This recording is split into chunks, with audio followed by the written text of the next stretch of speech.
What is going on, guys? Welcome to Outside the Brand. This is your AEW All In 2024 preview and predictions for August 22nd, 2024. I am the host, Phil, of course, but I got my two trusty co hosts with me.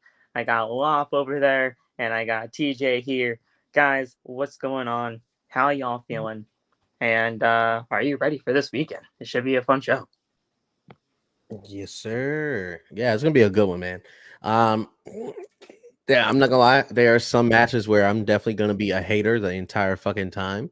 Soraya and Okay. Jericho, but there are some matches where I'm really intrigued. Fucking Osprey, and then that Turkish visiting super tanned motherfucker. I'm also excited for what most likely is MJF. going to be the debut of Richard O'Shea. Mr. Richard O'Shea should be making his debut on You mean Sunday as Rich well, so O'Shea, that'll be but good. that's okay. Yeah, I just like hitting people with their government names. Sorry, His name is Trevor anyway, so you got it wrong anyway. Um, I refuse to believe that. look it up. Look it up. His name is Trevor. um, but yeah, it definitely should be a fun show. Lof, how you feeling, man? I know you're not too keen on the whole AEW stuff, but how you feeling about the matches that you are looking forward to? As he is currently not here. Nice. He's probably fixing his mic and stuff. Knowing Yeah, him. no worries. But yeah, TJ, I 100% agree with you. I'm actually really looking forward to the majority of this card here.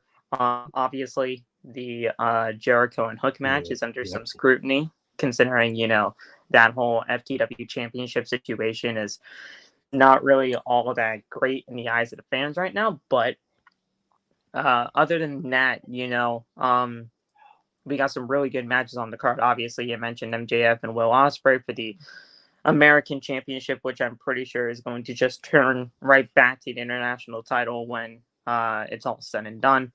And Yep. we got a coffin After match on the Osprey kills him show. with that damn tiger driver. We got a coffin match on the show. One of the best women's storylines that have happened ever in AEW between Tony and Mariah. Obviously, the career versus title match with Swerve and Bryan in the main event. I mean, we got a ton to look forward to on this show. And yeah, it's just something to really look into. And I didn't even mention the whole TBS title situation with Mercedes, Camille, and Britt Baker. So, I mean, there's just a ton to look forward to on the show. And I got to give credit where credit is due with Tony Khan.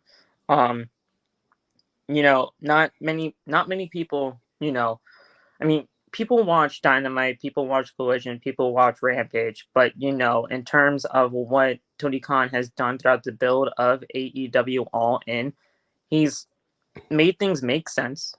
He's got some pretty compelling storylines here, and while it might not, fit everybody's, while it not be everybody's cup of tea when it comes down to AEW, at least he's, he's really doing the thing here and really trying to make AEW All In special. And Oh, that's really all you can ask for at the end of the day. There it is. oh, you hear me? What's up, Loft? Yes. What's up, people? How are you? I'm chilling, man. How you feeling? I'm doing well. I'm doing well. I was asking you while you were fixing your mic, so you probably did not register what was going on at that point. I know you're not watching AEW on a regular basis, but for the matches that you are excited for on this card, how excited for them are you, and what are you really looking to get out of All In this weekend? Um, I've mainly been on a pay per view only thing with AEW right now because they always seem to knock it out the park with pay per view. So I feel a lot more comfortable with that. You feel me? But the world title match, I'm going to be standing up on my feet for that entire match. I can't wait for that. It really don't matter who wins. Yeah. I'm in a way it matters, but we'll talk about that later. MJF and Ospreay, they sold me on that last night. I wasn't really too sold on it last night. They sold me on it, and I'm really hyped about that. That promo really did its job. Yeah, Tony Storm, Mariah May, anything Tony Storm does, I'm locked in. You feel me? And of course, the greatest of all time behind me, her and Britt Baker, which another match which they sold me on. I'm not too fond of Britt Baker, you know that, but they kind of sold me on that one too. They kind of sold me on that one too. So all the other matches, I'll watch them. I'm not really invested, but those are the 4 matches I really care about. Hey, and you know what? Those are really the two. Those are really the big 4 out of this card for sure. So we got 10 matches on the card. Normally we would have like 15, 16, but we have 10. And you know what? Honestly, you know, that's better than normal. Last show, which was Forbidden Door, which I attended, had 15 matches on the card, 5 of them being on the pre-show. So it's just absolutely ridiculous. But we got 10 here to look forward to. We got one more team really technically to be determined, quote unquote. Hold on a sec. Never mind. We got a trio match happening on Collision to determine the final spot in the 4-way ladder match. So that has already been, determined, the winner of that, because leaks and spoilers and all of that stuff, which we will go over in terms of the actual person that got into the matchup. So if you're watching Collision, just expect the winner to come out the winner. But yeah, it should be a really fun show. I'm really looking forward to it, and they're going to be in London, but next year they're going to be in Texas. Which, TJ, I know you're kind of looking into that. As far as I'm aware, because it's happening at Globe Life. Oh, what the fuck? Oh, hold up. Oh. Okay. Ours getting big as shit. All in next year is happening in Globe Life, which is something that you were looking into earlier. Even though I hate Dallas, fuck Dallas with a passion, but still, I believe that's the Texas Rangers. That's the Texas Rangers? Yeah. So yeah, and then they'll be right back in London for 2026, which is just crazy. But how do you guys feel about that whole repeat business type deal? Because as of right now, All In is sitting at 50,000 tickets distributed. When last year for the first time it was like they said 81,035. It really turned out to be like in the 70,000 something range. But the repeat business, how do you feel about that?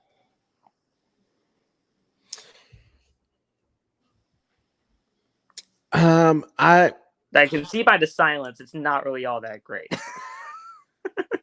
So when you say repeat, you mean just like going like back to going to the same venue back to back. They do that quite frequently. They've done All Out in Chicago forever, and they're doing Wembley for All In for like the 3 years that they're doing them. So here's the thing. I can't really hate on it too much right now. Well, actually, I'm not going to hate on it. I don't like it. And I know what some people are going to say, but WWE did the same thing with SummerSlam for a good chunk of years. I remember like late 2000s, early 2010s, SummerSlam would just be fucking Staples Center back to back to back. It's in Los Angeles. Yeah. Yeah, I can't hate on that because the show is called SummerSlam. There's a theme behind it. Summer. What's one of the most summer places you can think of? California. Specifically Los Angeles. That's what everyone knows. All In isn't really a theme. It's basically AEW's WrestleMania. It should be able to go everywhere. I get you want to make it big with the stadium show, do Wembley. Sure, of course. You don't have to do Wembley back to back, skip a year, and then back to back, most likely. Yeah. I get it, though. You're trying to play it safe because it is the first All In that's doing a big ass stadium show, because the other one is like just, I don't want to say just arenas, because people are going to be like, the United Center is not just an arena. It's not it. Yeah, well, whatever. But compared to Wembley Stadium, compared to Globe Life, it's just an arena. I would personally, actually, this Dallas hate aside, I think they should have went for Houston for All In instead of Dallas, because are you talking same like baseball stadium type feel, or are you talking NRG? Either Minute Maid Park would be a good one for All In, because they have an open stadium, or at least they have a retractable one. But NRG Stadium would be good too, because when you're sitting in NRG Stadium where the Texans play, their retractable roof is cool because it splits like this. So you can literally open it up for fireworks and then close that bitch back if the weather hits or something. And it holds. NRG is one of the biggest sports stadiums in America too. So that would have been fucking insane. 72,220, which right now they're sitting at about 50K. So with the setup and everything like that, you probably could technically, sell it. Yeah. If you wanted to. But hell, if Taylor Swift could run the Eras tour here, they could run All In. But and I've seen how her setup is. That shit is massive. Oh yeah, dude, come on. It's also Taylor, so I mean you have to take that into account too. There are rumors she might be there on Sunday. What? Yeah, because apparently she's supposed to be like close to that area for a show, and there are rumors that she might pop out. Well, doesn't she do shows at Wembley Stadium? I mean, she's done them before there. So it wouldn't shock me if she was actually there, to be honest. Lop, how do you feel about Jeff the whole, Jarrett would get so much heat and love at the same time? I called it repeat business in the sense of them, sticking with All In being at Wembley Stadium. Then they left for a year, and then they're going back. Like I mentioned, Chicago went all out. They've done Double or Nothing in Las Vegas, for consecutive years. How do you feel about that kind of deal with AEW? I mean, it's nothing I care too much about. You know what I'm saying? When it's brought up, I think about it, but they like to target their market. They know which people like AEW the most, so they target it, and that's what works for the pay-per-views. For the weekly shows, I think it's weird. I think it gets weird for the weekly shows, but for the pay-per-views, I understand what they're doing. Would I recommend against it? I don't know. I would like to see them expand their horizons. I feel like wrestling shows as a whole go to like the same markets repeatedly. And then if they find a market that they really like, they'll just keep hitting that. And it's like, bro, there's 49 other states. You know what I'm saying? So at some point, they haven't been in ages. Yeah, you know what I'm saying? You have markets in different places, but they don't care because they're like, oh, but Chicago. They pop out to fucking Montana or some shit for a Mania. Really surprising. But that's, you gotta hope that people will come out from Montana, Yeah. I think that's probably what they're thinking, because they'll what go they got to Chicago, to do in Montana? New York. It also has to do something with, to me, in my knowledge of the situation. It also comes down to the marketing. Mm-hmm. Like how much do AEW, really put forth, the marketing strategy of saying, hey, we're here, come see us. Yeah. I don't really find that, in terms of, the marketability of trying to figure that out. I mean, obviously, they most likely have that, right? But it's not as, out there. The thing also is when AEW, when they go to these major cities, like these major metropolitan areas, they don't ever actually hit the actual city. For example, when they came down here to Houston, they didn't go to Houston. They went to Rosenberg, which is an hour outside of Houston. Rosenberg is probably one of the only ones where it's like, if you live in Rosenberg, you can't really say I live in Houston, because it's an hour outside of the outskirts of Houston. And the last time they were actually in Houston, they ran it inside the Fertitta Center, which is just where the UH Cougars play basketball, which holds a couple thousand, like I think less than 10,000. So it's like since you ran that in when they actually, I remember exactly when it was. Phil, you remember when MJF was in a feud with Jericho and MJF wouldn't let him come out to Judas? That was the last time they were actually in Houston. Wow. Back when they were still early on in the AEW days. So when they came to the Houston area this past year, they could have ran a bigger stadium.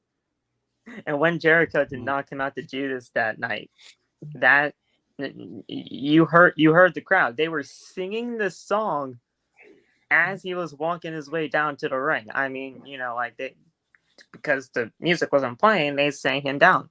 It was just an amazing feel at that point in time. But the whole repeat business thing, we understand why they do it. They have relationships with they had a relationship just recently with the esports stadium in Arlington, right? And that did, they did that partnership well with Collision. They had multiple weeks over there, it looked great on television, truthfully, and it just seemed better in terms of the actual look of everything. Last night they were in Cardiff, right? They were in Cardiff, and it was about 4,200 people in there. But you look at the picture that came out of the entire arena from like an aerial view, it was sold out. Every seat was filled. Yeah. Every seat was filled. And if you do more shows like that, and if you do more intimate settings like that, it would come off way better on television to me. And when you're doing these arenas that seat 10,000 plus people, and you're only doing now one side of the arena, and then leaving the other, the hard cam side, per se, vacant, it's just like it gives you a bad look on your TV product. And the fact of the matter is, I love AEW, right? I watch it weekly. I do a whole review show with Cam G and Metal Mike over on River City Radio, and we talk about AEW on a weekly basis, and we give our genuine thoughts about the product because we care. We care about all pro wrestling over there. We want this company to succeed. But with AEW right now, the only thing that's really kind of just holding them back at the moment is that attendance. And that attendance is pretty big. Now, let's just not say that. WWE had their problems with business too at one point with attendance. This isn't anything new. WWE had that problem back years ago, but now they're red hot. Who's to say that AEW can't get red hot again? But at that point in time, you really got to just continue to build up your equity and really figure that out. I don't know. Yeah, I mean, there's this AEW can get back on their shot. Like they can get back on their on like a hot streak again, I should say. But it's like I think certain practices that they do shoot themselves in the foot, And like you mentioned about the more intimate settings, if they do smaller arenas, I feel like a lot more people would be interested in going. Like even when they came to Philly, I was still in college last time they came. I think they went to this small arena, and I didn't go to the show, but they need to become an obnoxious company when it comes to advertising when they're in your city. When SmackDown comes, you see billboards, they're on the radio. You see them hanging the flags. Grayson Waller ran past me during WrestleMania weekend. That they, for some reason, they need to start doing shit like they don't. They'll show up to the show. I want to hear MJF on the radio talking about what up, crackheads? I'll be here to promote AEW Dynamite tonight in this fuck ass city of Houston, Texas. You gotta promote it. You have to promote it, and it's like people don't know unless you let them know. And if they don't know, you have to make sure that everyone around, especially if you're in like a metropolitan area, let them know that there's a wrestling show happening here. and you got to show up because shit's about to go down. You have to let them know, and if you don't let them know, no one's gonna know. You feel and me? Aiden's bringing up a good Hey, you point. trying to see niggas get their ass beat? And Aiden's bringing up a good point here. Why are they really only selling out 5,000 at Arthur Ashe Stadium? I've been at How much can Arthur Ashe hold? I've been at every single AEW Grand Slam show. Right? The first show had Bryan Danielson and goddamn Kenny Omega as the first match. The first match. You guys remember that feeling? You guys remember that atmosphere back in? You guys remember that atmosphere back in 2021? And they had 20,000 people in that stadium. Right? Next year, 2022 comes around. And Bryan Danielson.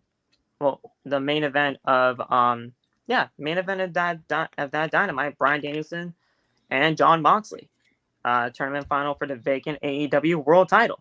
At that point in time, they had 13,800, so it went down. And then 2023. I just looked it up. Also, yeah, they can hold 23,000 people in there, and they're only selling 5. 23,000. Yeah. So, 2023 came around, and that main event had MJF against Samoa Joe for the AEW title, and that show's attendance was at 11K. And now here we are at 2024. They're only selling about 5K right now, and their setup is probably around 6, maybe 7K. Like you see the pattern of them going downhill in terms of attendance, and that's obviously it don't look good, right? But see, there's a way you can look at it. There, I think it could be a marketing technique or a marketing technique they've probably tried, which is if you're not getting a complete sellout at the max, drop how many you're selling for the next time and get as close to that as you can. But I think they're hoping to get a full sellout so they can open more tickets and be like, oh, you got to get your tickets while you can because they're selling out fast. But if you're dropping it to 11K and you couldn't even fully sell out 11K or I guess 13K or whatever, and now you're dropping it to 5K, but seating for 7,000, what if you don't get that full 5K? And so you can open it to 7 and be like, oh, we due to popular demand, what are you going to do next? Are you going to drop it down to 3K? At what point do you say, let's just move it from Arthur Ashe to somewhere else? Yeah. Look, I love this company. I want this company to succeed. I'm pretty sure everybody here wants this company to succeed. It's not like we want honestly because this company being around is good for professional wrestling and the business as a whole. We all know this. It's not, rocket science at this point.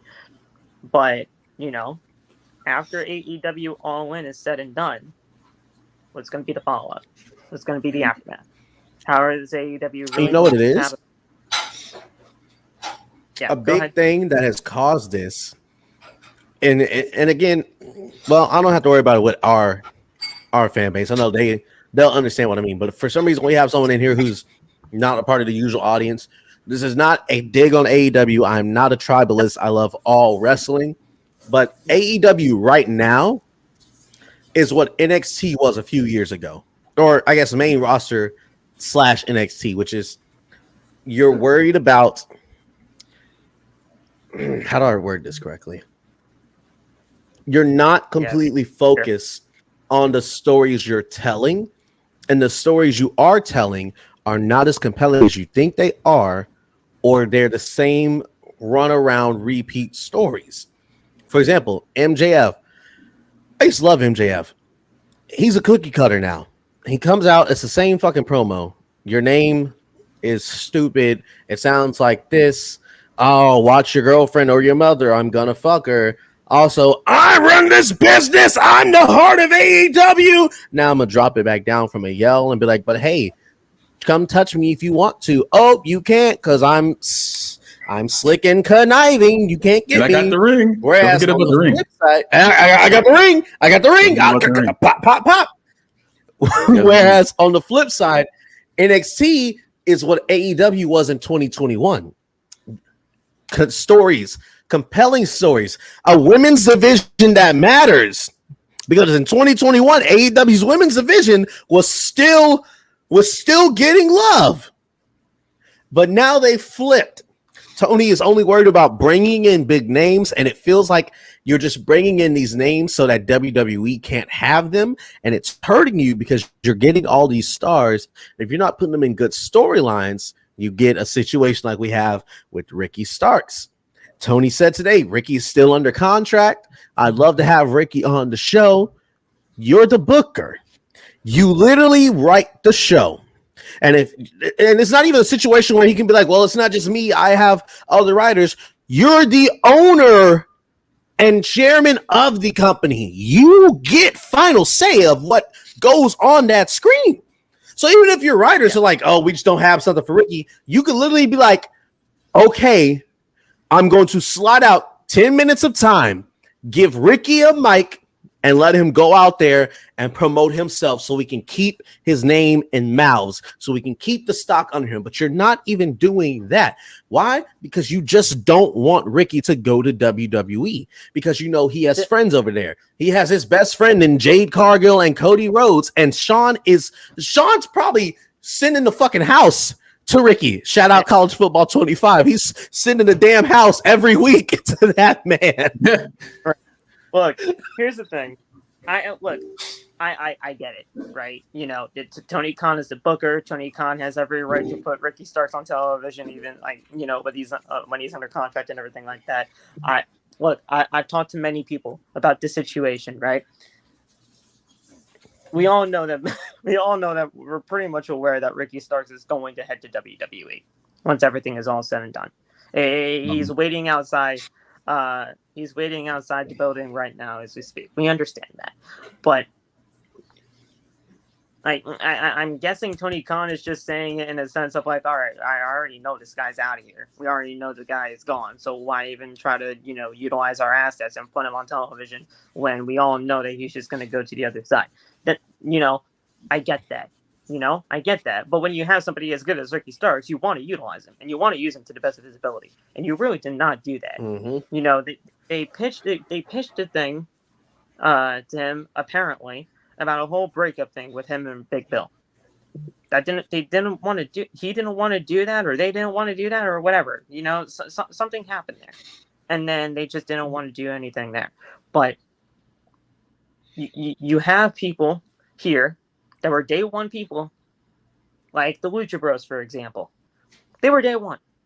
They were day one people, and now 5 years later, they're out the door. They're almost out the door because right now in this landscape of tag team wrestling in AEW, do they really fit what's going on right now in the landscape of anything? Please, I'm gonna start yelling because then what I've been trying to say about the Bucks for 4 years is again being shown in front of you, and I'm like, I've been trying to warn y'all this entire time. I was warning people before Punk got there. Before it got bad, and it's like I get it. There is smoke coming from the building. And I hate when there's smoke coming from the building and people are like, oh, no, bro, the building is on fire. Call the fire department. Please. They don't fit the landscape right now in the tag team wrestling landscape of AEW. And in fact, the AEW tag team landscape is nothing like it was year one, year two, maybe you could even say year three. But right now at year 5, it's just the Bucks and FTR. And I think they acclaimed her in that match too.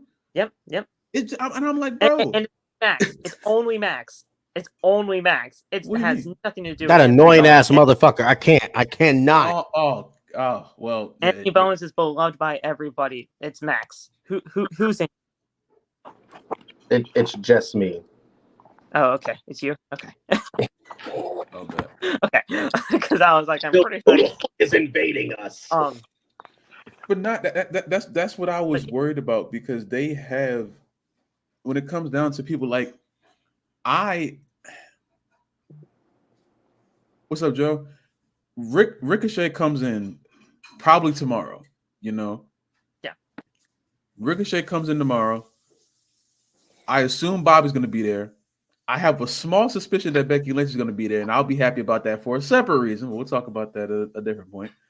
Do you think is that a game changer for you? We'll get to that. No, I just want her away from the WWE, so maybe some Oh. people can start winning more matches besides her. But it's one day. I'll be the happy if Becky Lynch walks out. I'll be the happiest man on the planet Earth at that moment because I'm like, someone else can win a match.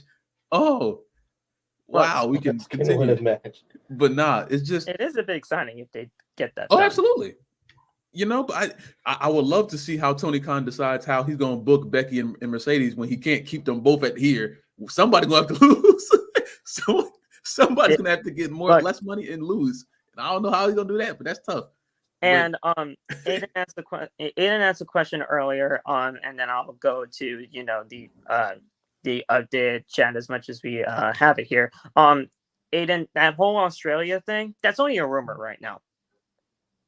That's only a rumor that AEW could potentially be going to Australia for a future pay-per-view or a future televised event or what have you. That's only a rumor as of right now, but that was heavily rumored.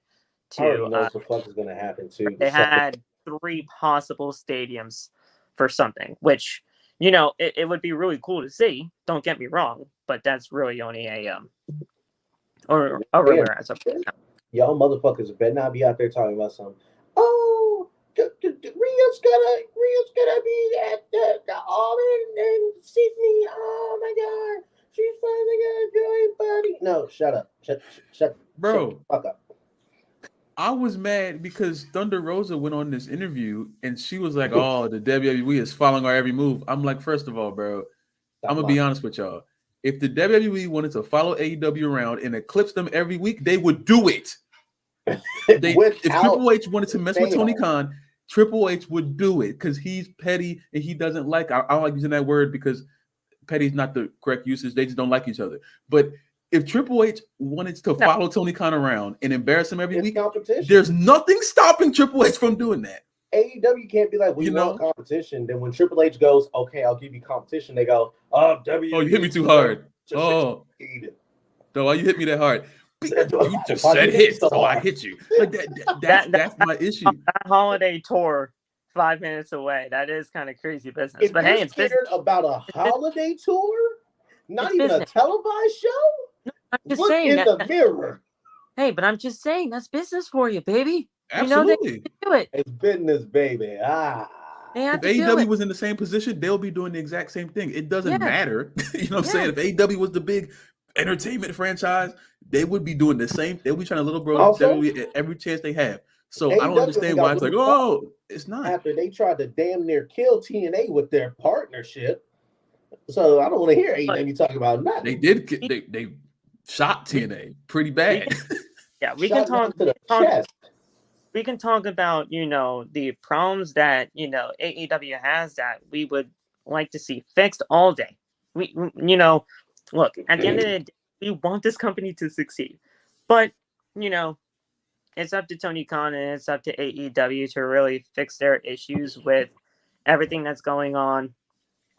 And I really want to see what AEW does after AEW All In, because All In has the potential to be a great show. We all know that. And AEW pay-per-views, like Lon said earlier on, when he was talking about the matches that he's looking forward to on the show, AEW pay-per-views usually almost hit it out of the park every single time, right? It's the weekly shows. And that's what's really trying to hit all aspects. And while I've been enjoying the weekly product, from time to time, you're not getting me to watch Collision at any point. And Rampage is a dead product that nobody gives a shit about. So, at the end of the day, it is what it is. And they're still, coming up on their TV rights deal, which apparently is imminent, but there's still no announcement yet. And hopefully we get that soon so that everybody can shut the hell up on social media. We don't have to talk about it anymore. Yeah. They probably announced it all in or something. I assume they have it by now. I would hope so because you run out of time. But the exclusive window happened like 2 weeks ago. I think it ended. Mm-hmm. Yeah, I can't imagine they don't have anything. I can't imagine that. I would be very Oh, surprised. they've had offers. They've had offers already on the table. They I think they're kind of just nailing something down because Tony Khan wants Ring of Honor in the deal, and nobody wants Ring of Honor. That's what I was trying. I said, I don't know who I said that. I said that to somebody the other day. I'm like, bro, yeah, someone in my YouTube comments asked me where they show Ring of Honor, and I'm like, I ain't gonna lie, I can't even tell you. It's on Honor Club. Yeah, I didn't know that. You'd have to go to totally forgot. bootleg site to try to find it. There's no TV deal or anything for that. It's on Honor Club. You have to go on ringofhonorwrestling.com or whatever, click on Honor Club, and you sign up, and it's a monthly subscription service, like like WWE Network or Peacock, that kind of deal. That's the thing. There's no market to pay for Ring of Honor. I don't know what people are doing to if no one knows where Ring of Honor is being shown at, and I still make the assessment that when Tony Khan first announced that he sold Ring of Honor, or he bought it. Yeah, he bought it. Yeah, we bought it. Excuse me. When he bought Ring of Honor, it was supposed to be a resurgence. Yep. It's just the Athena show, and she's done everything she can over there. She should be on Dynamite now. To me, you feel me? So it's just I've said this a million times with Ring of Honor. AEW should have treated Ring of Honor, and I know it would not be in the name of Ring of Honor that we all knew and loved back in the early days of Ring of Honor, right? But if you really wanted to, you could have used Ring of Honor as like your developmental type system and do something with that. Because I'll tell you right now, yeah, sure, Ring of Honor on Honor Club is cool. But what happened when, I'll tell you this, NXT was solely on the WWE Network at one point, right? And that NXT, for NXT Black and Gold, was one of, if not the best product on television at that point in time. Yeah.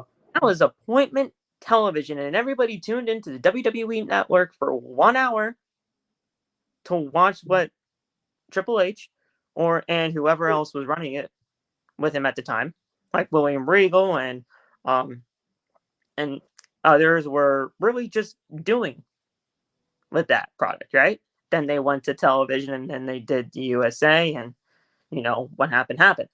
And now, NXT at that point in time was appointment television. You can't tell me right now that Ring of Honor is appointment television. It's not. If you take away Athena, what do you have? Yeah.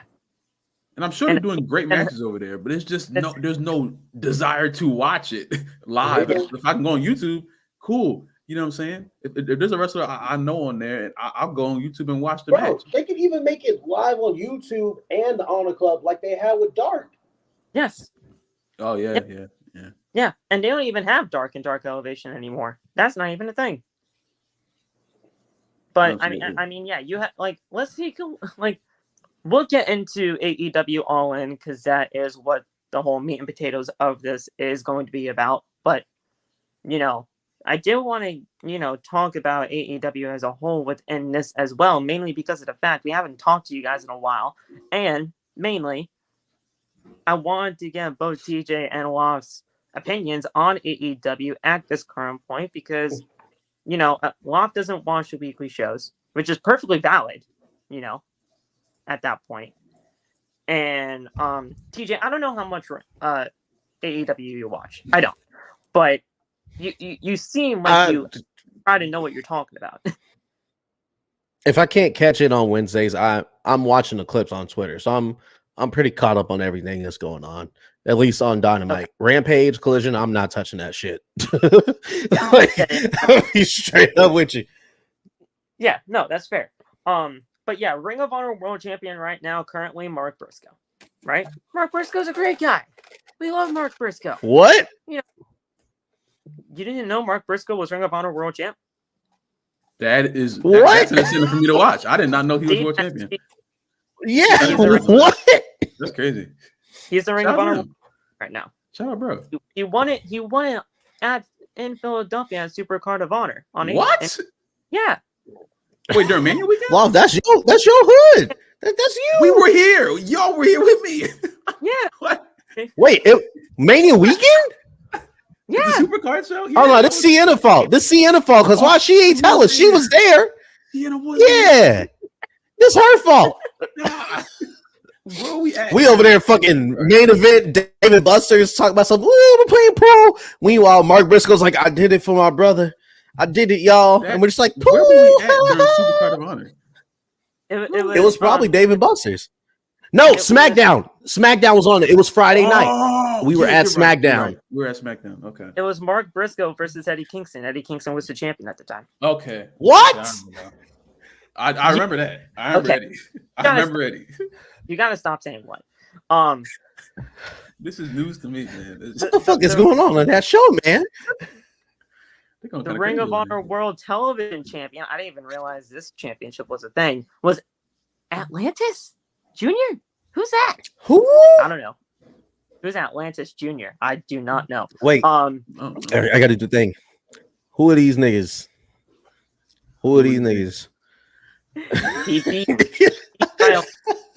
He beat Kyle Fletcher at a CMLL event. Okay. Ring of Honor Pure Champion, Lee Moriarty. I know about that one. That one I did find out about. Shout out my nigga Lee. Shout out my nigga Lee. Man. That was weird. W Black Man. We were for Dishonor. Okay. I know about this one because I saw Collision. The Ring of Honor World Tag Team Champions. Get this, guys. Goldust and Sammy Guevara. Ew. That's disgusting. That's nasty. I've had enough. That's disgusting. Yep. Dustin. They got Blue Dust. Wait, Sammy? What are you doing? Isn't Dustin still ROH Trios champions with the Von Erichs though too? Indeed, he is a double. We just got 2 belt Dustin, double belt Dustin over here. What Blue Dust got going on? Yes. Damn, both the Rhodes brothers just on top of the fucking world. Shit, good for them. Dusty proud as hell. They defeated Undisputed Kingdom on an episode of AEW Collision during the Esports Arena partnership, and it was the same thing for the Von Erichs and Dustin Rhodes when they defeated Undisputed Kingdom at Collision during the whole situation with them being at the Esports Stadium. Then the women's champion. Oh, trust me. Here we go with this. Ring of Honor Women's World Television. Who this could be. Red Velvet. Red Velvet is the World Television champion. Television. Okay. I was going to say, when did Velvet win? I was about to say, when the fuck did she beat Athena? Where's the match?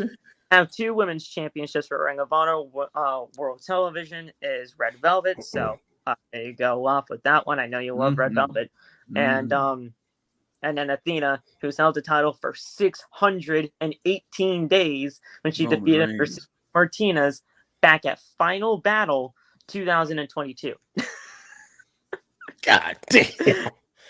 Oh, her and Queen Amamata.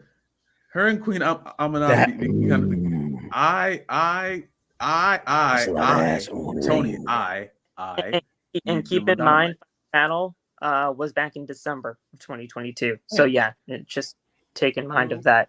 But yeah, 618 days.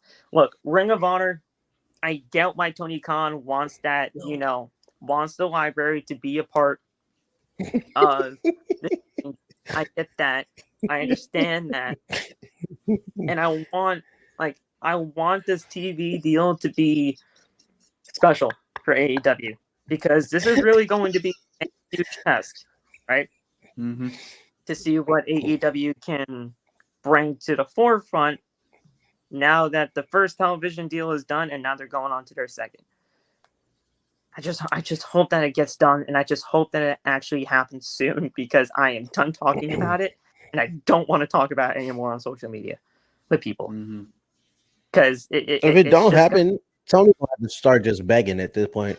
ESPN, TNT, what other sports things are around? Shit, Telemundo. Oh.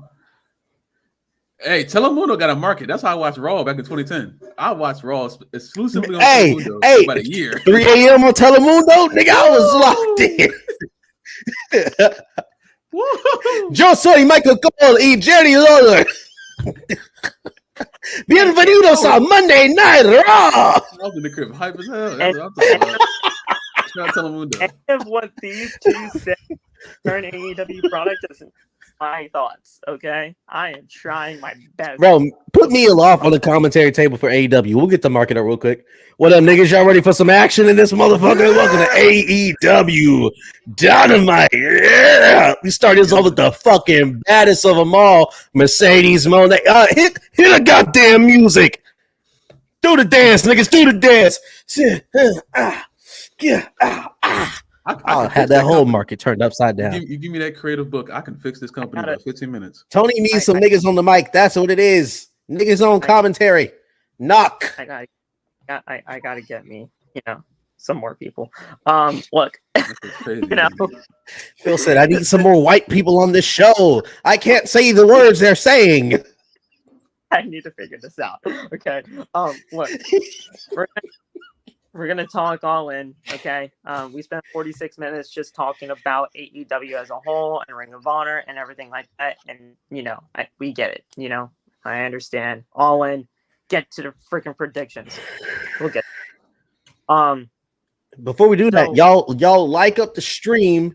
Subscribe. If you're not watching on YouTube, go to the YouTube channel and subscribe. Get us to 1,000 before Mania 41. And if you're going to be at Mania 41 in Vegas, come see your boys. Unless you run into me in a place I'm not supposed to be, in which case do not acknowledge me. I might not be there, but if they are, hey, what? Hey, all, not if Phil ain't there, OTB about to get so nigga fired up in that bitch. I'm gonna have an OTB tracksuit on like I'm Roman Reigns. Talk about some outside the bitches. I would like that. I would wear that. The OTB tracksuit will go hard. That shit will go hard though. I would put that on. I like that. Go hard. Still gonna run the show from home if we're doing. No, you're gonna be there, but when I speaking negativity, you're gonna be there. It's okay. We're gonna figure it out. Yeah, we just gonna be yeah. But then I got because that in person stream gonna hit like crack in the 80s, like with Reagan in this bitch. Christ. Okay. Look. Moving on. All right. We're just gonna get this out of the way. I'm pretty sure none of you guys even know that this pre-show match is even happening. But is it what I think it is? Yeah. God damn. That's one of the matches I'm excited for. Really? What the fuck? It's Chris Statlander. Yeah. I want this on the main card instead of whatever fuck ass match Jericho has. It's Chris Jericho. No, fuck off. Fuck with Chris Jericho. Yeah. It's Chris Statlander and Stokely Hathaway. Yes, he's wrestling. Versus Willow Nightingale and Tomohiro Ishii. And the winner of this match, the winning team, will pick the stipulation for Nightingale and Statlander's match for a championship, I'm guessing, at All Out. Because I think isn't Willow Nightingale a champion in CMLL? She has the CMLL title. Yep. So before I give my prediction on this, y'all niggas know what time it is in the comments. Yeah. We're gonna toss Stokely and Ishii aside. Chris Statlander, you stallion of woman, you Amazon warrior. All right. I just got one question. How do you, God damn? Yeah. And then Willow Nightingale. That Willow is whoever Willow's with. He probably ain't man enough for all that. All right, Willow Nightingale, you queen. You got. I'm on it in my ear. Man.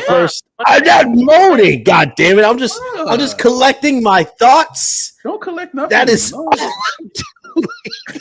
Drop it. Our first thirst trap section of the night is over. I want to see Stokely get thrown in the crowd. Like, you remember when Keith Lee pounced Adam Cole? I want to see that happen. I want to see Ishii pounce Stokely. That was kind of crazy. Hey, Will Nightingale. Not good pounce in there. But yeah. Okay. Damn, who cooking over there? What they cooking? Let me get a plate. We gotta get a new co-host. We got it. I know. He's like, whoa. Whoa. I'm the entertainment factor, all right? Wait a minute. Nah, he needs to stay here. It evens it out. Oh, I'm focus. I guess, I guess it Why is. does law fade out of existence over there? Oh my god. That's so crazy. I guess he evens it out, but who knows at this point. So I'm guessing you're going with Chris after all of that, because I didn't even really get it. No, I'm going with Willow. Oh fuck! Because I think Chris is gonna win it all out. So I got Willow and Ishii winning tonight.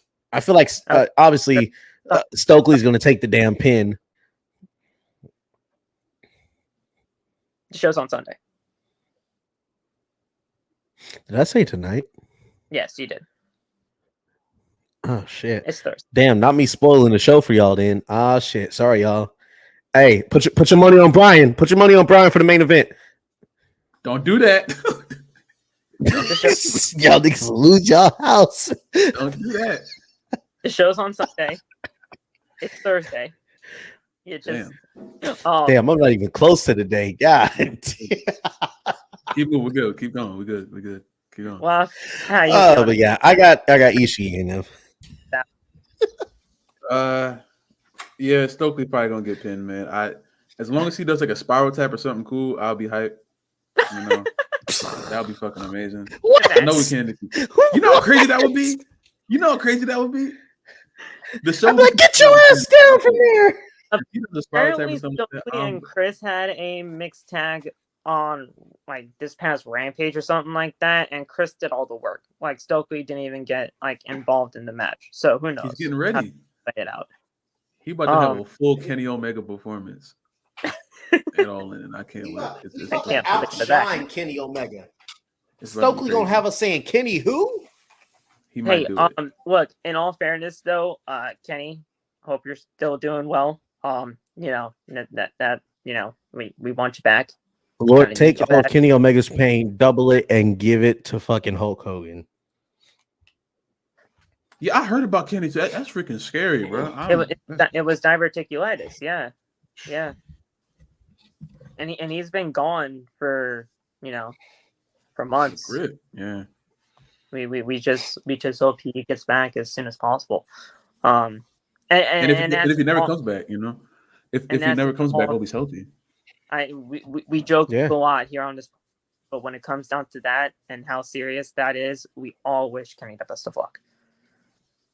Absolutely. But yeah, so I'm you know what, TJ, I'm actually gonna go with you. I got Will and Tomohiro because that that does make sense. If Chris actually does win at All Out, should be a thing. All right, let's go with the Casino Gauntlet. We've had 2 Casino Gauntlets in the past.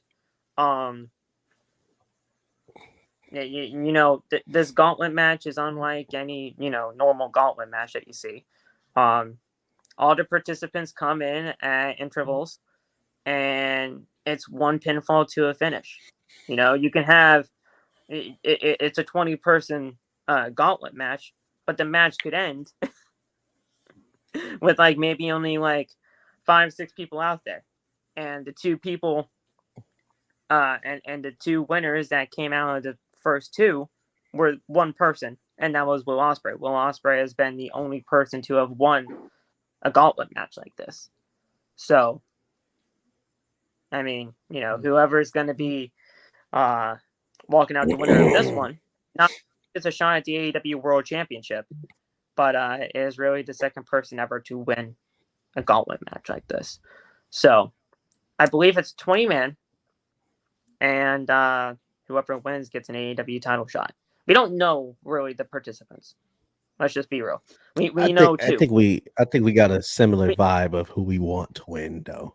We know 2 people as of right now. Actually, technically 3, because one of them got beat down by one of them. It's Darby Allin is in there along with Hangman Adam Page and Evil Uno.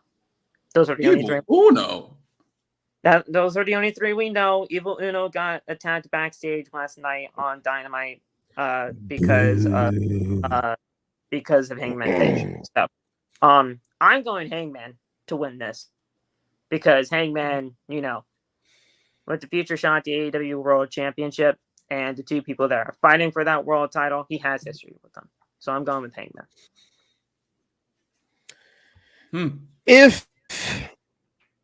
If my wild card is not in the match, I have Hangman winning. But assuming my wild card is in it, why you bald? Why you bald? Why you ugly? Okay. Richard O'Shea. If he's in it. If not, obviously, it's going to be Hangy Boy. Now, this is the first shot at the title off. So, I mean, you kind of got to take that into account. I do love me some Hangman. I do. I would be a happy man if Hangman won. I want Hangman to win everything. Yeah, that's solid. You know what? Just because I think it's going to be funny, and fuck it, why not? I'm going to give this win to my wild card, which is going to be Bobby Lashley. And I think he's going to win. Lashley. I think he might pop Leo up. Is there. Leo is competing on Saturday. Ooh. If they have a spot where he goes, wait. Bobby, show him. That's what I'm saying. He bends down to show the ass. We back. 2017. Fucking. What year was that? What Raw? What was that? 2018? Yeah, that was right?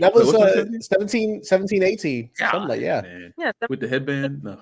His gimmick was literally people crazy. Yeah, man. Man was a prisoner's biggest dream.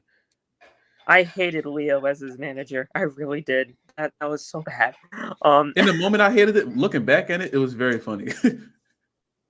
Look, like reminiscing on it, it was very funny. Lashley. So in the moment, trash. Hey, you know what? Well, here's the deal. Okay, we either do the match now and get your most hated people over with, or you do it later. I'll do it now. Might as well do it now. Young Bucks FTR acclaimed. Look, this is. Oh God, I don't like any of them. Oh, that's what I'm saying. You do this now, or you wait. Okay. Can I choose a vacant? Like the titles just fall off the ladder, and it's like, well, the ring won. This is not the ladder. The wrestling fans won tonight. This is not the. Oh, it's just a triple threat tag match. Ah, man. Yes. I said it in the rapid fire last night in the review show for AEW Dynamite. Young Bucks are gonna somehow retain these titles. If not, it's gonna be FTR. But I got Young Bucks. Man, yeah, the Bucks are gonna win. They're killing the tag division right now, and they're not done killing it. So I don't mean killing it in a good way, people. No, I mean killing it in a very bad way. They are killing it. So we should call the police. Yeah, someone needs to call the authorities because what the Bucks are doing right now is bad. But Max Caster, if we're gonna do this, at least just pin Max and then we go home. Okay, please, Max. Yeah, and then we can get out of there like that because, bro, they claimed they're dead. FTR, I really don't have a problem with FTR, but they're teetering on the overexposed thing with me, and the Bucks are terrible. So just Bucks retain. That's the safest. It has nothing to do with Anthony Bowens. I like Anthony Bowens, but Anthony Bowens is fucking awesome. It's literally just Caster. It's Caster's annoying ass, bro. He's calling himself the best wrestler in the world. Dog, please. Can we talk about how there's 8 wrestlers in AEW calling themselves the best wrestler in the world? Yeah. They said it. I feel like AEW said it on Wednesday. If we're being straight up, only one of them is being true when he says it, and that's the one that said that added fucking in it. Yeah, you're damn right. Danielson literally said it last night and saying that it gets thrown around like some kind of token over here in AEW, but he's the best fucking wrestler in the world. He's been the last 20 years. I was like, dude, you fucking Aiden, I like that. Aiden. The ref should win. Give it to Aubrey. Just have Aubrey pick up the win. No, she makes me angry. I like Aubrey. I don't know. Give my nigga Bryce the title. Give my nigga Bryce Remsburg the title. Don't even get me started with Bryce. Whoa, Bryce is my dude. He took a picture with me at AEW when I went. Oh, that's your man's. Oh, damn. Yeah, that's my dude. He was chill as fuck. Damn. Shout out Bryce. Him and Justin Roberts. Justin Roberts. Shout out my nigga Bryce. Justin Roberts is a good dude. I like him. Justin Roberts is awesome. But yeah, so I'm going Young Bucks. Loff is going Young Bucks, and TJ's going with the ref. There you go. That's real. I can't lose. Because technically, even if someone else wins, the ref counted to 3. That's technically a 3 count for the ref. That counts as a win. Here's the thing, okay? If you guys were expecting a full-on, AEW preview and prediction show, like, we're gonna be mad professional and all this kind of stuff, this is obviously your first time here. You're in the wrong spot, Bucko. First of all, with these two, I have no idea what they're gonna say. You're on the wrong side of town, nigga. Especially him. You're on the road side of town, boy. TJ's out. Back to where you came. What? Off comes to play every once in a while. This guy. I love that Family Guy skit. Hey, do you know how to get back to town? Yeah. Back to where you came. Right back to where you came. Yo. Lois, I'm going to go to the blackest part of town and say the N-word. They respected me for it and made me their king. King of black people. I got it. I love Family Guy. God damn. King of black people says that was the funniest part of this. My black son. My black son. Look, I love these guys. That's crazy, man. Meg, who told you to come back in the house? He knows his shit. TJ over here, he loves just causing chaos, and that's just what he's here for. That's it. It's a bad influence for me. I'm sorry. I can show y'all the text. Phil Lilly texts me sometimes like, "Hey, can you come on the show today and just cause havoc? Just cause some chaos. I have never said those words.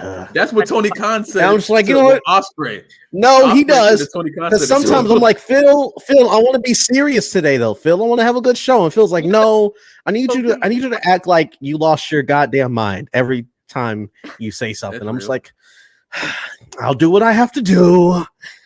You have never spoken the word professional or serious to me before or a call ever in my entire life. Yo. You have never used those words. In fact, man. I believe that right now, those are the first 2 words. Like, those are the first time. That's the first time you've ever said those 2 words in your vocabulary. You are never speaking in that kind of logic at all. Phil's not having that shit. I'm not gonna take this fucking shit. I'm not gonna sit here and take this fucking shit. Why do you think I was known as Phil Con for the majority of my time as a content? Oh God, I just remember he's doing a press conference after All In too. Bro, please let some more drama go down. Oh, that's my favorite AEW subgenre. It's just the press conference fights and shit. I love that. You remember when Jericho threw the bat at Sting? Yeah. It was like, what the fuck? He's giving Sting when Jericho threw that water bottle and it cut open one of the fucking reporters. Yeah, he gets through the water bottle and hit it with the bat. I think it was. They said, "Oh." Tony was like, "Oh." I don't know if it was SRS or something. Look, I think it was Denise. It was Denise, and I really feel bad. Yeah. Oh, look, man. Look, media scrums. There's something, right? Up next. This is the ladder match, TJ. 4-way ladder match. The Patriarchy defending their trios championships. That's right. They're the champions. Versus the Bang Bang Gang and Juice Robinson and the Guns. I think my roommate in there fucking. And then the winners of the winners of the match on Collision, it was between Leo Rush and Tom Flight versus Blackpool Combat Club and Pac, and Blackpool Combat Club and Pac won the match. So they're in this, and it's a 4-way ladder match, London ladder match. I don't know what's the difference, but it's a London match for the Trios Championships. So it's going to be chaotic because there's 12 people. Yeah, that's great. Actually, there's 12 people in the ring at once. Yeah, there's going to be 12 people. Jesus Christ. Yeah, one team is going to walk out Trios champions. Who is it? Patriarchy, I assume. That's what I got. Yeah. Yeah, this probably. I got Patriarchy. How freaking? Wait, is Malachi in this match too? Is it Buddy, Malachi, and Brody? Yep. Yeah. No. 23 men in House of Black. I always thought there was four for some reason. Who's the fourth? Fourth one is Julia Hart. Julia Hart. Okay. Fourth one is Julia Hart, but she's out right now. Yeah. Okay. Wait, how long has she been out? Probably about a month or so. It happened during the Collision tapings and the esports. Damn. Okay, so never mind. I was gonna say if Julie's been out for a while but she's on the healthy side, she might be able to come back on Sunday and help House of Black win, but I don't think she's gonna be back that soon. So Patriarchy, yeah. It's an ankle. I don't know how serious it was, but it was an ankle injury. Oh no, yeah. She's at least out for another month then. Yeah. Even the smallest ankle injuries be taking you out for a month a minimum. Yeah. It was a crossbody from Sheeta, I think, to the outside, and her leg kind of folded. And it was an oh no, yeah. She's gone for at least another month. Yeah, yeah. So look, I'm just gonna get the matches that we were just hating out of the way, because you know what that means. We just have the matches that we're looking forward to talk about. Is it time for Jericho? Yeah, it's time for Jericho. Damn it. Look, Jericho defending the FTW Championship, the For the World Championship, may I add, not the Fuck the World, because Jericho changed the name. Hi guys. Hi guys. Hi guys. He's a learning tree, by the way. Versus Hook, and this is a last chance match where if Hook does not win, for as long as Jericho is champion, he can never challenge him for the title again. So, Jesus Christ. What's up, Deontay? So yeah, if Hook does not win, for as long as Jericho is champion, he can't challenge for the title again. 4. This needs to be a damn. Whoever loses, huh? What do you mean? What do you mean, Hey yo? What do you mean? Did you just say purr now? What? Hey. Yeah. Well, what the fuck? It's not real. I think it said purr. It's not real. I thought you meant. I thought you were saying "yer," but it says "purr." No, I'm not. I said what I wanted to say. You know what he said. You just can't hear the R roll in it because it's like purr. Yeah, I thought that was hot. My fault. Okay. That was hot in the streets. My fault. Purr. But not, bro. Hook, please lose so you can come to Orlando, bro. I ain't gonna lie. Dying over here. Yeah, Hook, we got all the baddest bitches over in NXT, bro. They waiting for... Actually, no, because if Jada Parker's still single, I don't want your light-skinned ass around here. So stay over there. Okay. She's not. Hey. She's not. Until I see a picture of the nigga, until I see a picture of the man, she is single. Okay. Good luck with that, man. What this guy is doing? She gonna post that nigga tonight. Watch. I was like, Gotcha. Try to warn your ass. What did this guy? I don't know. Look, who you got? Aiden, Hook look like he'll step out. Hook looks like he would step out if the opportunity arose. And you? I'm not. In a non-hateful way. He just looks like he just looks like he would. Jericho's gonna beat Hook, hopefully, because I don't think Hook needs to be in this FTW championship shit. If he's not doing like some main shit, I don't want to see him messing around with this belt no more. I ain't gonna lie. So just keep it with Jericho. That'll be safer. Even though Jericho is like super protected in everything, it seems like these days. But that weak ass back elbow. The Judas effect. Shut up. Right? I got Hook winning, but after Hook wins, just retire the bitch. Oh, that works too. Retire the fucking belt. I like that. Give it back to your father because you don't need to be a part of the FTW championship situation anymore. You're not going to know what you have with this guy until you get him out of that goddamn picture or he's out of the company. So I don't want like to that lose second anything, option. but it's like you in there with Jericho. It's like you're just putting your hand into a fan at that point. You're not, Yeah. So just... look, I'm not a fan of Jericho in this gimmick by any means whatsoever. But the fact of the matter is, the fact that I absolutely hate this thing means it's working. and I know, just because he's hated doesn't mean he's a good heel. I get that.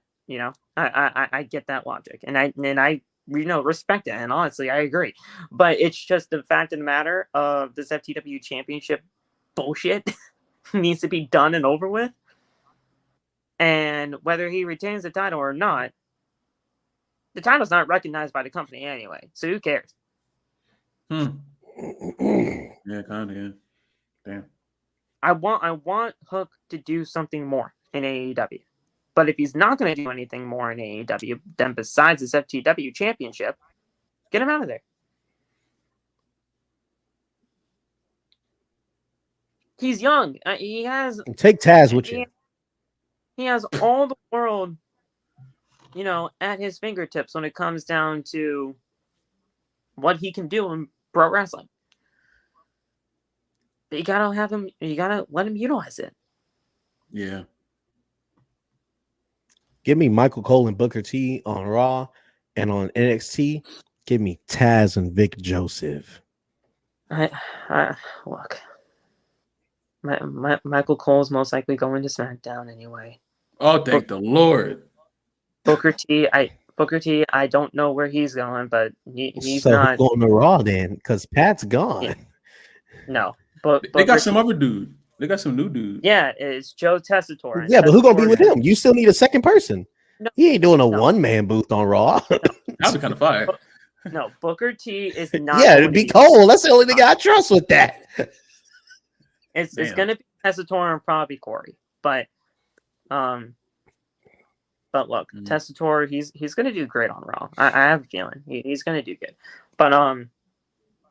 But TJ, what do you got? I know you hate both of them, really. You don't hate Hook, but I'm just saying, I know you hate Jericho. I don't hate Hook. I want him in NXT, but he can't do that if he wins the title because Tony ain't gonna let him just drop it and go. Well, he's still in AEW. So you can't really do anything about that. I'm just gonna go with Hook because I'll be damned if I predict anything in favor of Jericho. Okay. Fair assessment. Up next, we got a coffin match in AEW. It's a coffin match for the TNT. Jack Perry defends against Darby Allin. And I have to say, that TNT championship, that custom TNT title that Jack Perry made himself, it actually looks pretty cool. I'm not going to lie.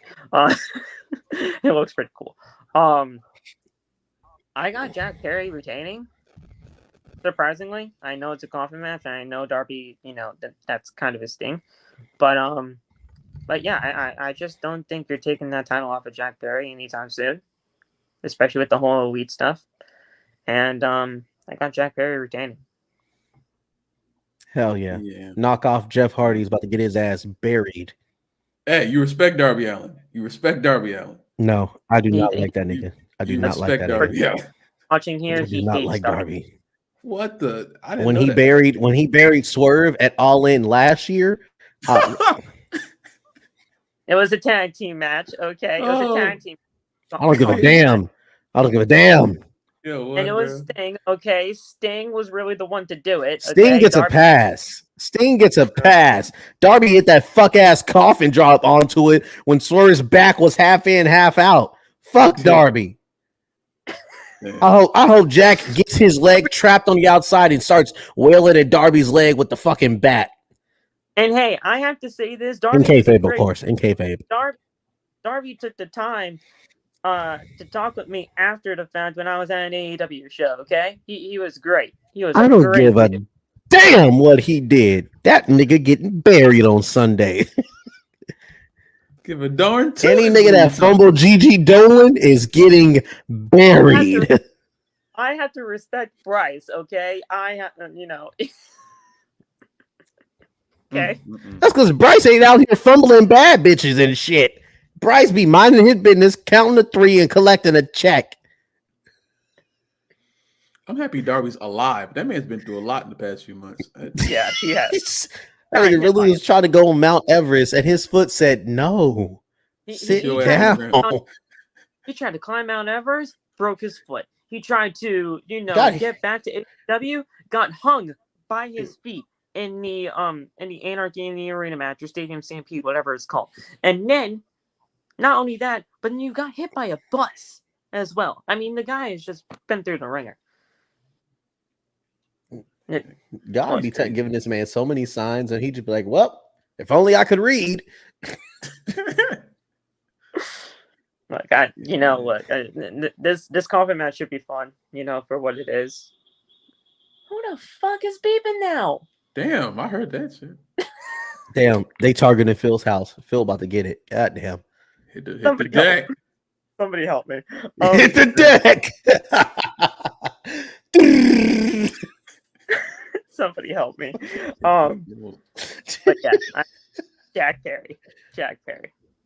Yeah, probably.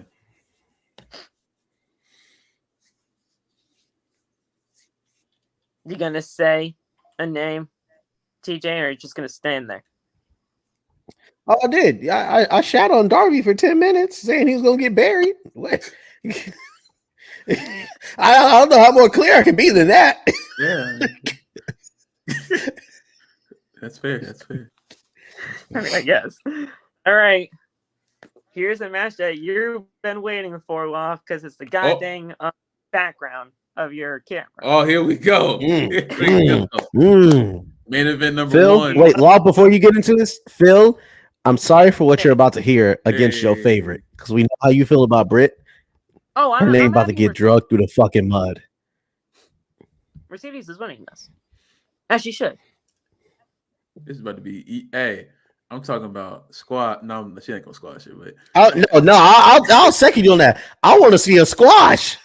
After the shit Britt was talking, after that fucking you were 1 of 4, I was 1 of 1. Mercedes needs to come in there and be like, bitch, she got a money maker.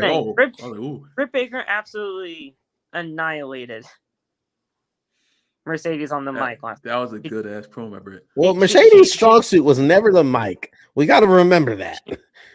No, I 100% agree. 100% agree. Her strength is in the right, but I'm just saying, Britt Baker annihilated Mercedes on the mic last night. She did. But that being said, Britt Baker does not need to win this championship at all. Mercedes needs to retain this thing and retain it as she should. And then Jamie Hayter needs to come back, because if not, I'm gonna beat Tony Khan's ass. Yes, Jamie Hayter should be good by now to return. And the thing is, if it's perfect for what you can do at All Out 2 weeks later. You can have Jamie and Britt take on Camille and Mercedes, and then whatever second matchup they can have between Mercedes and Britt. Then Keep who knows? that fraud away from Jamie Hayter. I had to deal with Jamie under her for 3 years. I'm not doing it again. Look, you know, the tag team match. What happened to Rebel, Phil? What happened to Rebel? Rebel is exactly. Keep Jamie away from Britt. Where did Rebel go? Her away. Exactly. I believe Britt had something to do with it. Check her for fingerprints. She's 1-10 in AEW and hasn't shown up since 2021. Okay, look, the thing is, like, because she took a backseat to that fraud. She's not a fraud. Stop it. But look, damn, the match should be fine. The match should be honestly really good for what we're competing for here. And I'm glad that the TBS Championship is getting spotlight. Okay, look, Mercedes Moné has done. She won the championship from Willow Nightingale, and many people were really not all that happy about it. I'll just come out and say it. Because, Mercedes comes on in, wins the championship right off the bat. We all knew it was bound to happen. It was going to happen. Because Tony Khan, does that with many people. And now Britt Baker came back, automatically inserted herself into the TBS Championship picture. Normally, and people are getting behind Britt Baker right now. They are. But also, you got people like all of us here who love Mercedes Moné. We love Mercedes, right? Mm-hmm. And I'm a fan of Britt Baker. I get a lot of scrutiny for it. I get a lot of heat for it. But you know what? I take it. I own that shit. And I say, hey, I like Britt Baker. And I like what Britt Baker has done ever since coming into AEW, right? But right now, the right move is to have Mercedes Moné win this championship and retain. And if Britt Baker does win the TBS championship, there's going to be a lot of backlash because people just you have your Britt Baker haters, but you also have your Britt Baker fans, and the haters are going to come out. So Mercedes needs to win. Hey, I think I understand y'all points with Jamie Hayter, but the way I'm feeling, you know what I'm saying? Britt Baker's about to lock in the what's she call it? What's she call her finisher? The lockjaw? Yeah. Yep. The lockjaw. She about to put that in. And it looks like Mercedes is about to tap. Then the lights go out. And I was like, what the fuck was going on? What? Then Rebecca Quinn walks out and gives everyone a man. And then somehow it's a triple threat. And then Tony Khan walks out like, oh, it's a triple threat. I don't know. It's a triple threat now. And then Becky picks up both of them. Manhandle slam. 1, 2, 3. And the new 2, 3. Whoa! The new CBS champion, Rebecca Quinn. Rebecca Quinn is all elite. And she's never coming back to the evil death to the WWE. Evil. The evil Fed. I really. Yo, you don't know how happy I'll be, man. I'll flip this whole table. Okay. Literally a scale of 1 to 10. On a scale of 1 to 10, how realistic is that situation to you? Because that's a 0 for me. With Tony Khan, Phil, with Tony Khan, a 7.5.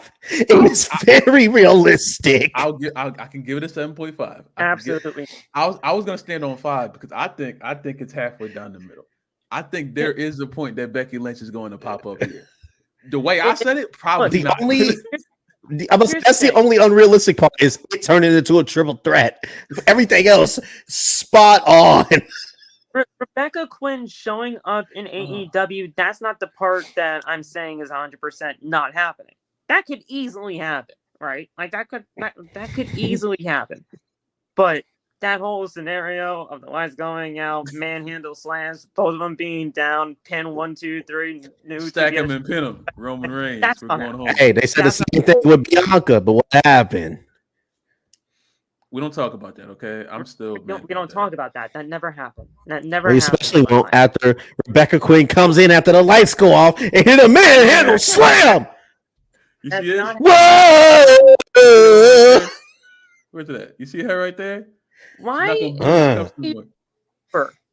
Huh? Get my Via bitch ass out of here, bro. No, that's a cup. That's a cup, Phil. It's my cup. That's a cup. WrestleMania cup. Oh. I thought that was your Phil was like, why is she your fucking wallpaper? No. That's just my WrestleMania cup, man. Well, okay. Loft said a white woman as my wallpaper? What the hell? First of all,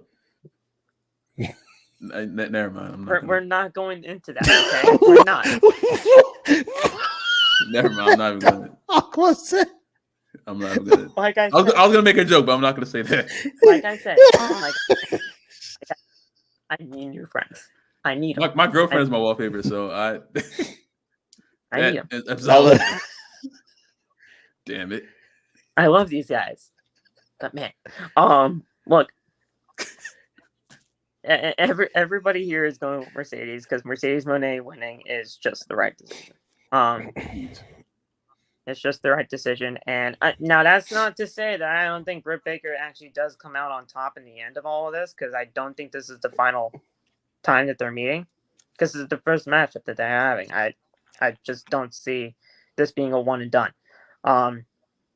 So can Britt Baker be the TBS champion by the end of all of this? Who knows? but No. um, Fuck her. but Mercedes right now, she needs to retain the title. That's it. I think have Camille win at some point. I feel like Camille's going to be the one to beat Mercedes. That's fair. That's a fair point. Because you know what? They could have a same kind of storyline that these two ladies had before the TBS title, and that is with Toni Storm and the Glamour Mariah May. These women.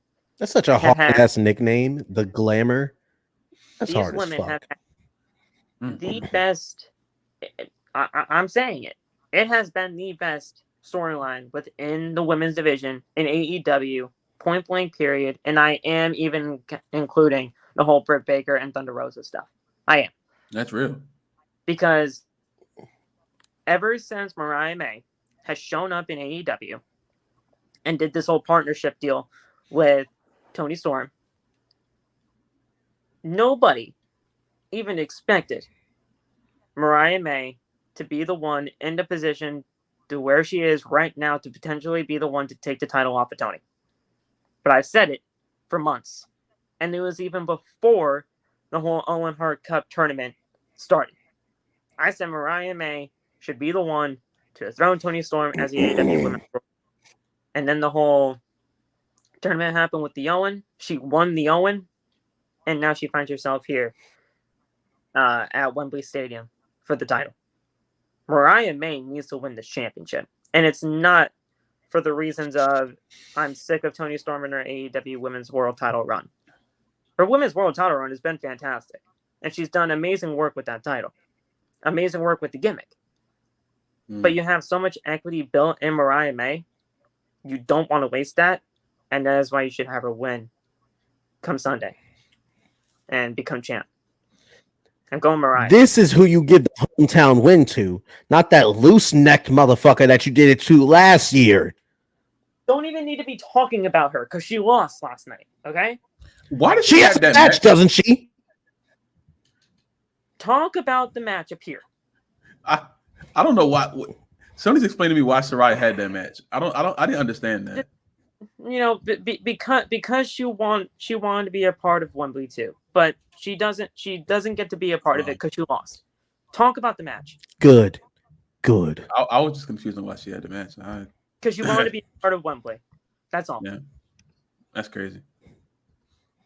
Now, if you let me finish my shtick, it was going into my thoughts on the match, Philium. Gah. You don't As I was saying, has nothing. I do. It leads into it. Because who was in that match last year? Our current champion, Toni Storm. Was she not? Yes. Exactly. But anyway, this is who you give the win to, the hometown win to. Glamour Mariah May, not that loose neck noodle, because this one actually makes more sense. The storyline is there. Everything is there. We all predicted it. And what better way to top it off than the fall of timeless Toni Storm by, wait for it, bringing her back in time. Mariah May for the win. Mina Shirakawa is also going to be a part of this matchup in some way. She will show face. Yes. Oh. I win no matter what then. Fuck. Everything's good.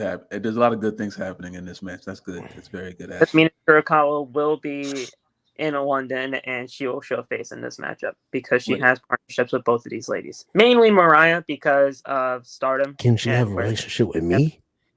With that, but shut up. I heard that? You love. I know you love Toni Storm. You say anything Toni Storm is in, you're locked in, right? Yeah, right. But with everything that's happening with Mariah May right now, ever since, she came into this company, they've done such an amazing job with the partnership and the turn, so to speak, that got us to this point. You have so much equity built up in Mariah May. I don't think they.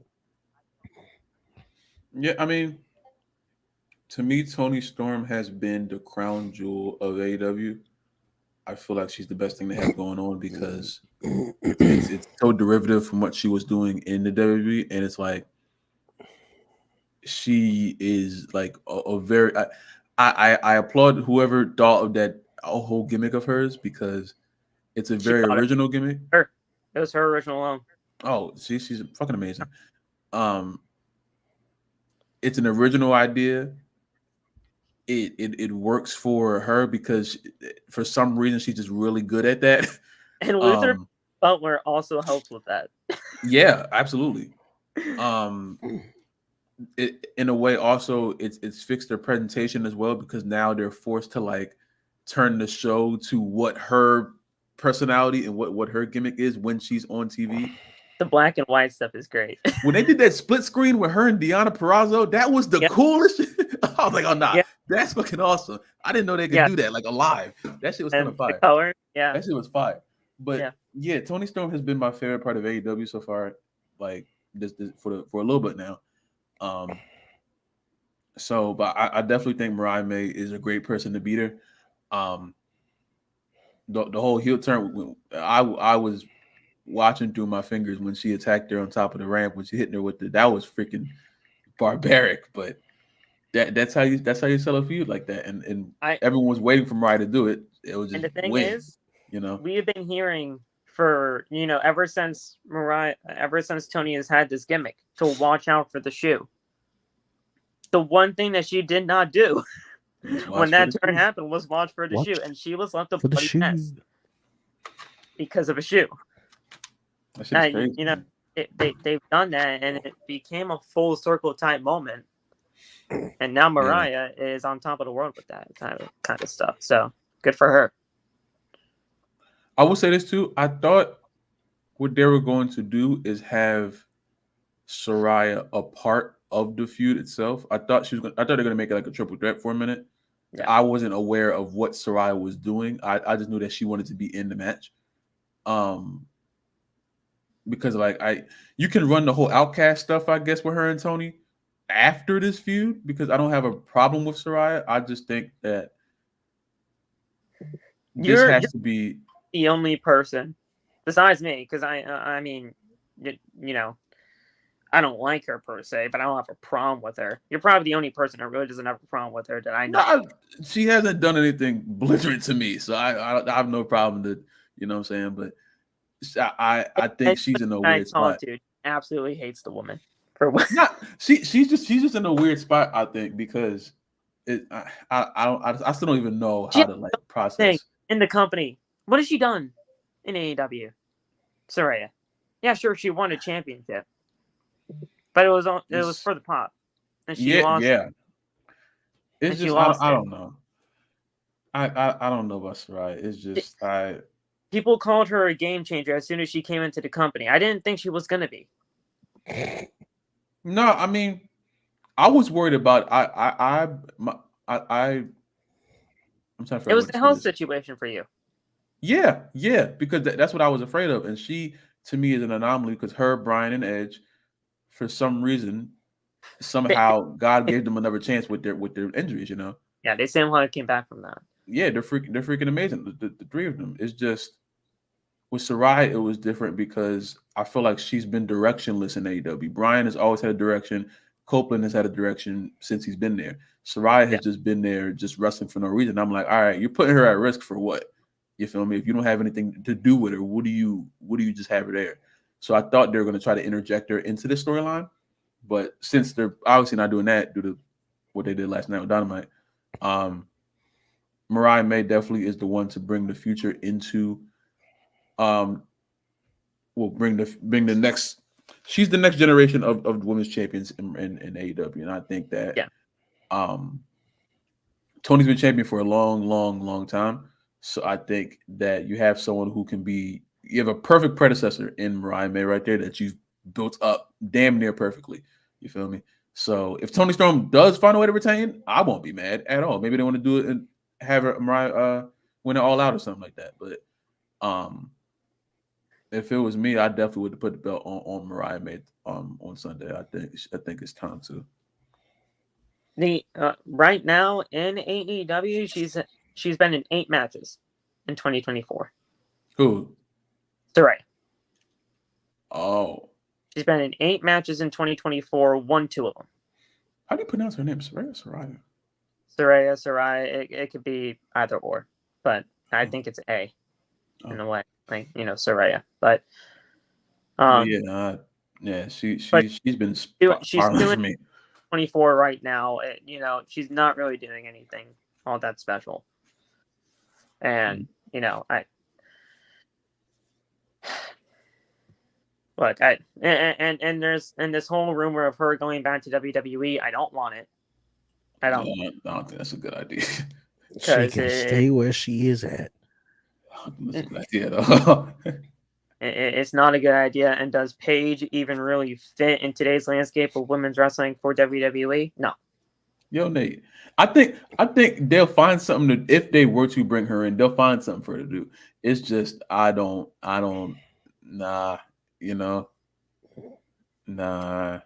nah. And this is not a knock on women's wrestling, people. Okay, look. Absolutely not. I don't know how you would get that from that. No, I know. What? I understand you got to say it, but yeah. This is not a knock on her and what she has done for women's wrestling or whatever. Saraya, she. Paige and Saraya for me are on different tiers. Like Paige is like here, and then AEW Saraya is just like, I don't know. Look, I really have no issue with Saraya's that cousin that you just have to hire because you're the manager. So it's like, all right, I guess I'll hook you up with a job. Hey, that's just wrong. That's crazy, man. What has she done to prove me wrong? See, now you're gonna make me sound like the fans who no. You're gonna make me sound like the fans who I don't like when they say, "Oh, it's not their fault," because I do feel like it kind of weighs more on Tony Khan's shoulders. I'm not gonna say it doesn't weigh anything to Of her. course it does. I think Tony Khan at a point. What has he done with her? I think he signed her just to make sure that she didn't end up back in WWE. I wholeheartedly believe that. She talked so much shit about them on the way out. That was not gonna happen. Well, she's supposed to. That's a part of the AEW starter pack. You gotta talk. No, I'm talking about before she even signed with AEW. She was like, "Oh, they never wanted me." What did Mercedes do before she even made her debut? Yo, Mercedes, she wrestled in New Japan and broke her damn ankle, but she didn't talk shit about WWE.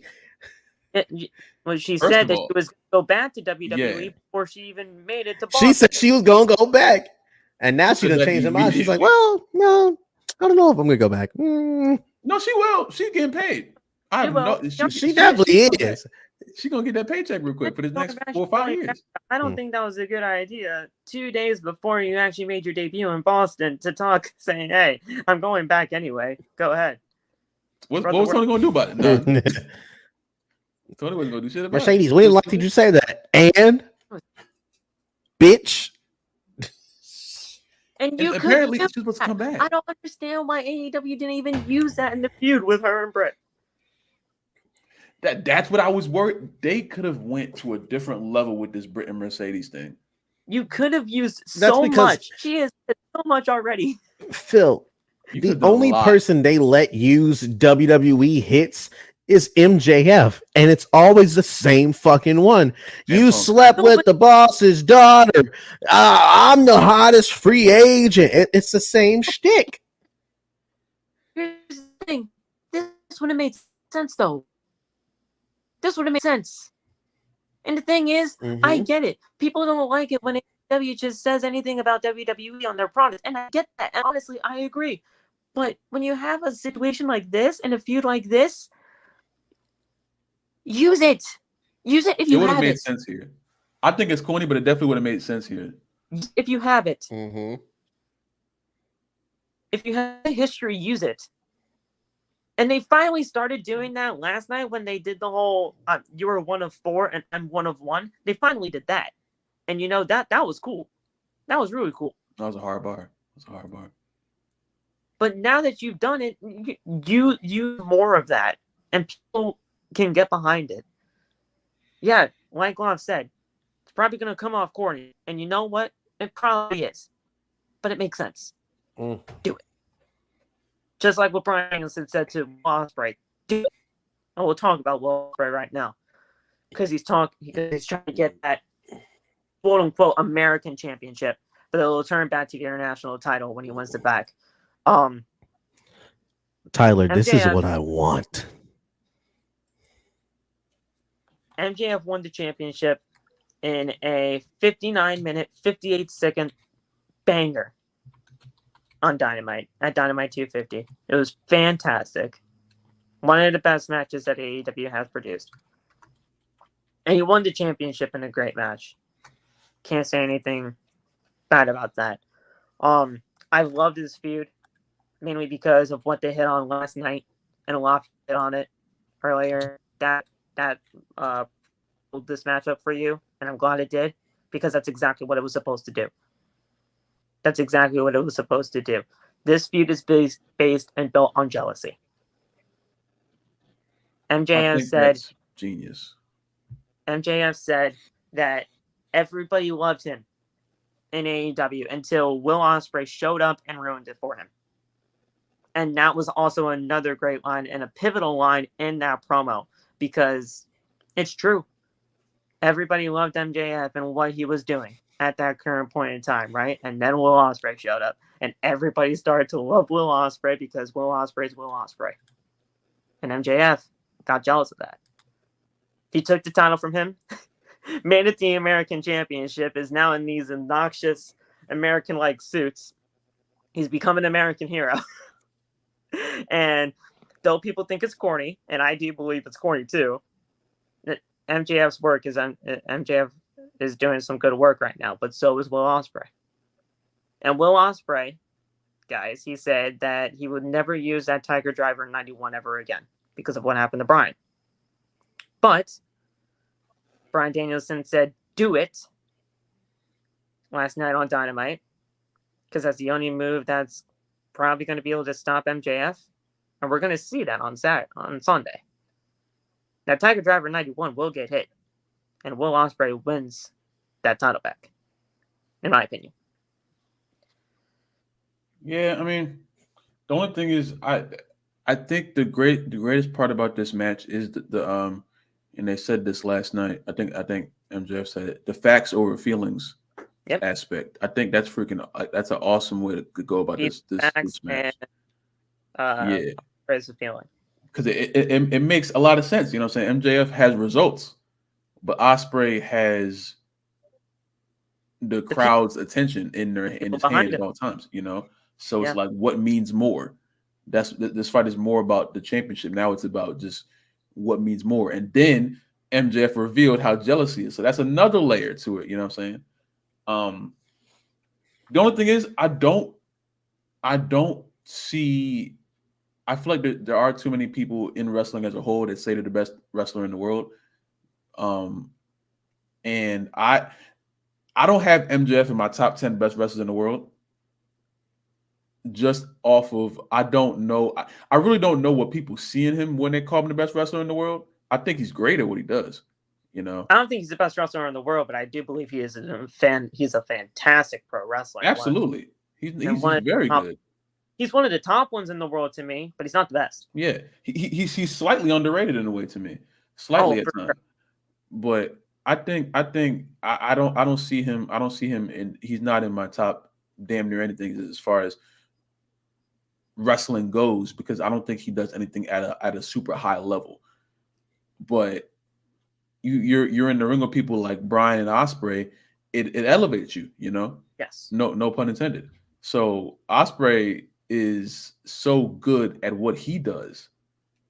It makes MJF come off a little better, you know what I'm saying? All you gotta do is work with someone who's in his own right with his mic work. Yeah, I didn't realize how good he was as far as a promo. He's really damn good. He's a great mic worker. He's really damn good. Keep on him in that aspect. That was like the most I watched. I didn't obviously I didn't watch Dynamite last night, but I watched the entire segment when I was at work last night. That shit he's captivating, you know? He said crazy shit on the microphone, but that's what makes him him. That's what makes him about that. he's fucking awesome. So it's like I do my pick is Ospreay, and I don't like the whole American thing. It's I going to turn don't. back to the international title. Don't worry. Yeah, The whole American Championship was just utilized for the feud. yeah. I see what they're trying to do, trying to make the hometown crowd angry when he comes out. He probably gonna America it up when he comes out. He might come out to America the Beautiful with some nut shit on a bald eagle. He gonna try to be a Did dickhead. you see the promo that he cut at like one of I believe it was he was at a CMLL event and you know Mm-mm. he was at a CMLL event and TJ, I think you might know what I'm talking. Oh, he's not even here. Where It's the fuck just a he chair. go? But I think TJ might know what I'm talking about. He kind of said the lyrics to Hogan's song, Oh, I did see that. Yeah, that turned me off. I was like, yeah, no, you're good, buddy. and I was like, You're done, buddy. MJF, don't that was crazy. Don't Don't spit those racist bars at me. that was crazy. Mm. But yeah, like the American Championship thing and the whole, America like over boredom type deal. That's just for this feud, and I feel like once Will Ospreay gets that title back, it'll be back to the international title.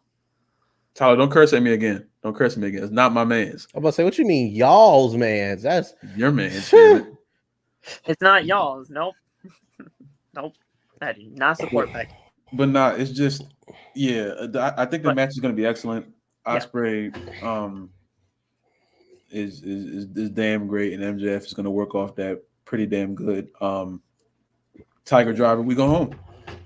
That promo. Ospreay's gonna knock the hair plugs out that man with that Tiger Driver. That promo did exactly what it needed to do, though. If it got you invested in that match, did exactly what it. I didn't really care about it until I watched that segment. I was like, okay, I see this now. They both brought home very good points, and I was like, okay, I did you see that MJF won the title or no? No. I know it was long. It's Dynamite 250. No. Oh, no, I didn't know. I didn't watch the match. I heard about it, and I saw people were like angry that it was an hour long. I didn't watch the match. No, I'm pretty sure it was great. That's why I'm like I'll watch this one, but I didn't watch the one. I thought they were going to do the time limit draw to get to this point and all in, but they did 59 minutes 58 seconds. I mean, hey, but no, I think another aspect of this too. I think Ospreay said it. I think Ospreay said he mentioned how many people that Tony Khan had signed back there. Yeah, he was like, he said 3,000 plus people or something like that. Oh, that's real. I laughed out loud. And then he alluded to the fact that Tony called him and said, "Hey, our world champion is trash. We need you." I was like, "Oh shit!" He says we have 3,000 people back there, and I wasn't even signed to the company, but he called me. I was like, "Oh wait, that's kind of hot. That's kind of hot." Be in Wembley last year because our world champion can't cut it or take it or whatever he said for that, and I was like, "Dude, I'll pop for that. That was kind of crazy." I was like, God, that's a good point right there. In all senses imaginable, that makes sense because when he had the world championship, I still did not. I've had a hard time understanding Max for a while now, but like, I've always been a fan of Max, and here's the thing: Locke can attest to that. Locke knows how much of a big fan I am of Max, but I like. Actually, both of them can. TJ and Locke can attest how big of a fan I am of Max. I see what everybody else sees, but they're brothers. If Max is just not somebody's cup of tea, you can't force him to do anything about it. So just you like who you like. I think they lost because the MJF train. They lost it for me only when they turned him face. Because as good as the better than you baby stuff was, as entertaining as that, what I really, really, really enjoyed that. To me, that showed range of what MJF could do. That showed range. I have. That showed that he can. You know what that showed me? It's kind of like a basketball analogy. That showed me he can hit the shot, but that did not prove to me that he can consistently hit the shot. That's like you have someone who he's a streaky shooter to me. You know what I'm saying? Keep in mind, he can hit the half court. Keep in mind, that was the first ever time MJF has ever been a babyface. That's cool. That's what I'm saying. He can hit the 40-foot shot. You know what I'm saying? But I don't believe in him that he can do it for an entire game. I think if it comes down to it and it's like, all right, hit this shot or you're off the team, I think he can do it. But if I'm depending on you now to hit this shot repeatedly, I don't think he can keep hitting that button. I don't think he can consistently come back and do another run. And first of all, you're working off of Adam Cole, who Adam Cole is a natural whatever he does. You know what I'm saying? So it's like forever. Yeah. He's Danny Green. MJF might be Danny Green. MJF being Danny Green is ridiculous. That's see, wild. You know what? For whatever reason, I feel like that's disrespect. But he's like, Lakers Danny Green. You know what? I think I think probably is disrespect, and I just don't know. No. Nate, I'm trying to explain this. And on the Spurs, Danny Green was like a knockdown shooter. That's MJF as a heel. You know what I'm saying? Consistent. Get the ball to him, he's gonna make the shot. He turned into like Danny Green on the Lakers, Danny Green on the Sixers when he turned face. That's when it was like, all right, I've seen you hit this shot before, but I don't know if I can consistently get you the ball. We've seen that MJF can be a face, but I don't believe that he can do it on his own without Adam Cole on a consistent basis without a championship. If you're putting all this stock in MJF and you're saying this has to be the face, you can't. It's cool. You can be a heel in the face. Okay. How many times can you do it? You know what I'm saying? Don't get hype off of one hit. Do it again. You feel me? I don't care about one hit. See how many times you can do this. That's why the best superstars of all time have shown that they can go on multiple heel runs, multiple face runs, not just one. There's a whole bunch of wrestlers that turned heel once and then never went back or something like that. How many times can you do it? I thought the turn that he did on Daniel Garcia was great. I did.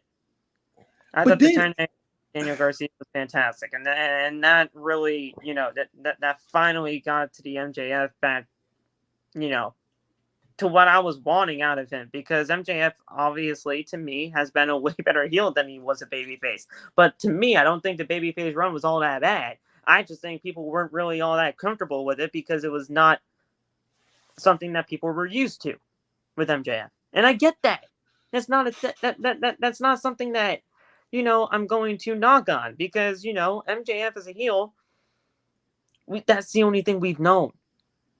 But the babyface, while it was fun for the time that it wasn't him. So they revert back to him as a heel, and I thought that was a great move. And that's been my issue. It's like MJF as a heel, he doesn't. When I think of heels, I think of like Randy Orton 2009. You feel me? I think of Miz for most of his career. I hold heels to a certain level because. But that's also a WWE mindset of a heel. But you're absolutely correct in that. But at the same time, if you're saying, if I were to ask you who are the best heels of all time, you're going to start mentioning a lot of WWE people, aren't you? Because that's the only thing that we know. Yeah. Okay. So if that's the only thing that we can go off of, what else am I supposed to go off of? If that's already been the standard, if Randy Orton, Miz, Jericho in his prime with the suits, if all that stuff, Dom right now, if all of that stuff is the standard, I'm going to judge you off of that. You feel me? I'm not saying that there's obviously a very different heel between a WWE heel and an AEW heel. You know what I'm saying? I just wish AEW got more of a. I'm not going to say got more of a chance, because people watch it, but it's not obviously it's not as many people that will watch it as now that it was in yesteryears. But yeah, because like people don't know the heels in AEW because they don't watch it. And that's a very true fact. You're correct about that.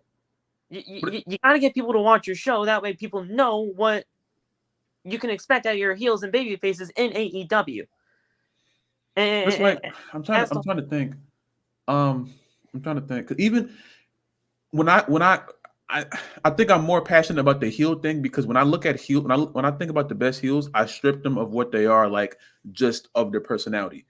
And when I look at MJF as a heel, if like we're playing 2K and I'm looking at all his attributes and all his badges, bro has Hall of Fame borderline racist stuff. He has Hall of Fame talk about WWE. And Tyler just said in the Discord, yeah. And he has Hall of Fame. He has Hall of Fame. I'm going to repeat the same stuff. Tyler just said it.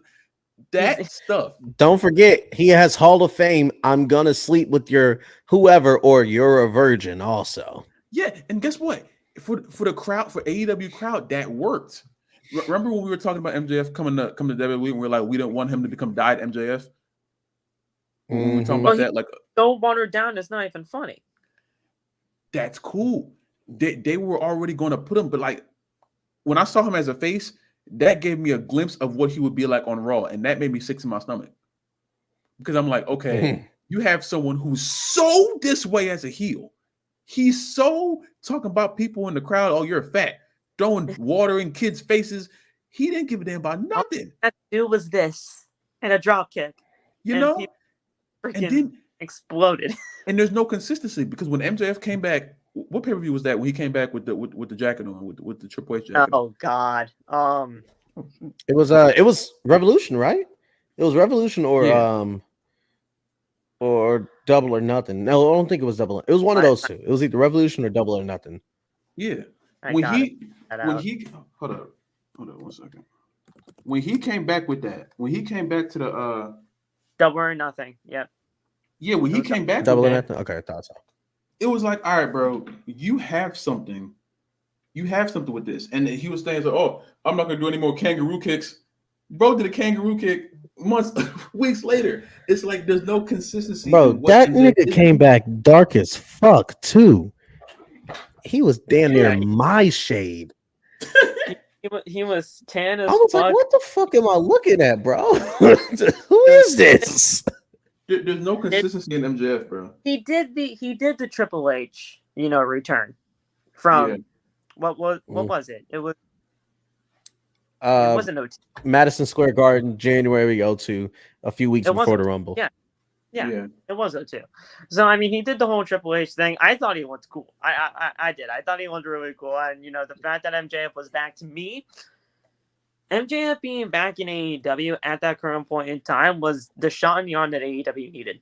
And I was really hoping that they were going to continue on with that. And they did to some extent because, they really did bring him back for, the time that he did. And he was doing great stuff. And then the Will Ospreay stuff happened. Well, the Daniel Garcia stuff happened with that. And I thought they did, really good business with that. And then the heel turn happened. And I was fantastic for him with that. And then everything happened with Will Ospreay and how it turned into what it did. Like, MJF being on AEW television is great for AEW. And he's doing great stuff right now, but not many people are seeing it. and that's just the whole situation of it all. But we all got Will Ospreay. He's winning back. Well, he's winning the American Championship, but he'll turn it back to the international title because that's what this is all for. And yeah, that Tiger Driver 91 is going to hit like crack because that's the move that's going to, be the one to take down MJF in the end. So good for him. And that pop is going to be massive.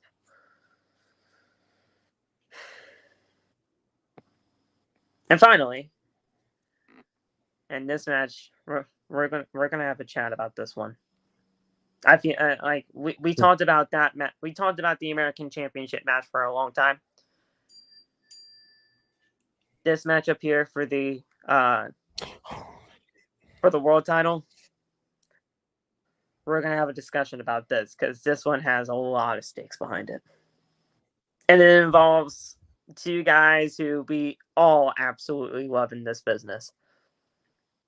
Swerve Strickland defends his AEW World Championship against Bryan Danielson in a title versus career match, and where Bryan loses, that's it. He calls it quits. He takes off the boots, leave him in the middle of the ring, and he calls it a career. This feud has been nothing short of greatness. Bryan Danielson won the Owen Hart Cup to get him here into the main event of Wembley. He's done amazing stuff in AEW since coming on in. He came on in that double debut with Adam Cole. And he's done great work. And now Bryan Danielson finds himself in a title match once again for the AEW World title. Because this is a title that he just has not won. And he wants to win it before he calls it a career. But if he loses, TJ, that's it. He's done. I have loved what Swerve Strickland has done as AEW World Champion. Bryan Danielson, to me, is easily one of the best wrestlers to ever do it. And he's easily one of my favorites of all time. To say that I'm torn about this matchup, TJ, is an understatement. Because I love both of these guys, and I want both of these guys to win. But I know only one of them is going to. Yeah. And one of them, if he loses, that's it. And I could be losing one of my favorites of all time. But I would still have a great champion for Strickland. So, you know, I'd keep trucking with that. How do you feel about this? How do you feel about not only what AEW has done with this feud, but the stakes and the magnitude that this match has in the main event? I love how much press it's getting also. And I love the stakes behind it. Because let's be straight up, everyone's biggest op in this match is a 7-year-old girl named Birdie Danielson. Because they know if Swerve wins, it's true. And Brian even said, he's like, oh yeah, I promised my kid I had retired this year. So everyone's thinking it's her fault. That little motherfucker. So, but I love how high stakes this match is, and I love Swerve. Sometimes he's been a great champion. I love his reign so far with the defenses he's had. I know Brian would say this thing about like not wanting to be world champion before he retires, but he also said Cody Rhodes taught him how to lie. So I don't trust a goddamn thing that comes out of his mouth.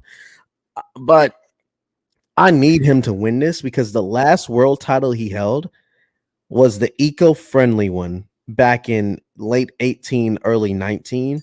And great yes, fun. It gave us the Kofi Mania thing, but it just did not feel fitting for a Daniel Bryan title run. It wasn't bad. It didn't feel right, you know? I thought it was great. It just didn't feel like a proper run, if that makes sense. And I don't know what it is. It just didn't feel proper. Maybe it's because it's the first time I remember him being a heel world champion since the world heavyweight title back in Mania 28. But to me, I just feel like he needs it. That wasn't Daniel Bryan. That was Bryan Danielson. Because he was kicking people's heads in during that run. Yeah. Doing that. I loved that run. But I get it.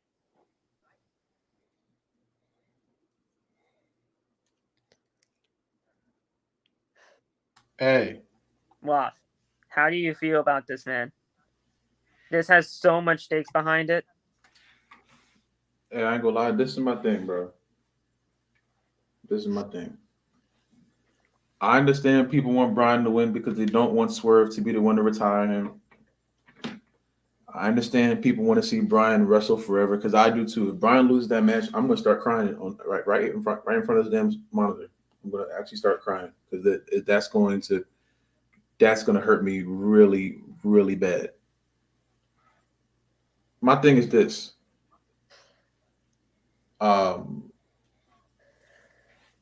Swerve needs to win this more than Bryan. And that's the realest thing. That's the realest way I can say it. Bryan, of course, needs this win, but as much as we think Bryan could be lying about the whole retirement stuff, his ceiling is coming soon, and not in the ceiling of where he can't get better. Ceiling of like, all right, we have to make sure that you don't get hurt. You feel me? we have to make sure that you still have life that's like livable after wrestling. You know what I'm saying? This match between Swerve and him is going to be diabolical. You know what I'm saying? I expect to see some crazy shit, especially if this is his last match. But Swerve is the person that you have to invest this shit into. You have to. There's no other way around. You have to invest all of this into Swerve now because he's your world champion and he's the future. As much as I love Brian and as much as I love the people that we grew up watching and shit like that, we have to start investing in the future at some point. I'm not the biggest Swerve fan, him as a wrestler or him as a person. I'm not the biggest guy of him, but I have to look past that for a minute because the reality is he's the future of AEW. He's the president of AEW. Brian is not. And as much as I would love for him to be, he's already put so much, he's already told us that he's not. And we already know this already. We just don't want to say it because it makes us uncomfortable. No one wants to say that we know that Brian's time is damn near over because it makes us sad. You feel me? I don't think there's going to be any dry eyes in here if we see Brian waving goodbye to the crowd. I'm my favorite time. Yeah, it's going to hurt really bad, you know? But that's the reality of it. The reality of it is Swerve is the future and Swerve is the present, and AEW has to be able to invest in their future. If Brian wins, I promise you I won't be angry. I might be a little happier that I'm wrong. But I'm telling you. Loff, I was told to deliver a message to you real quick. And I quote, tell Loff I called him a dumb monkey nagger, but replace that I. Who said that to you? It's probably Elijah. You know who. You know who. I don't know what the problem is with me, but I don't think it's fun anymore. He said he's sick of you and told me to interrupt you and say it. Who?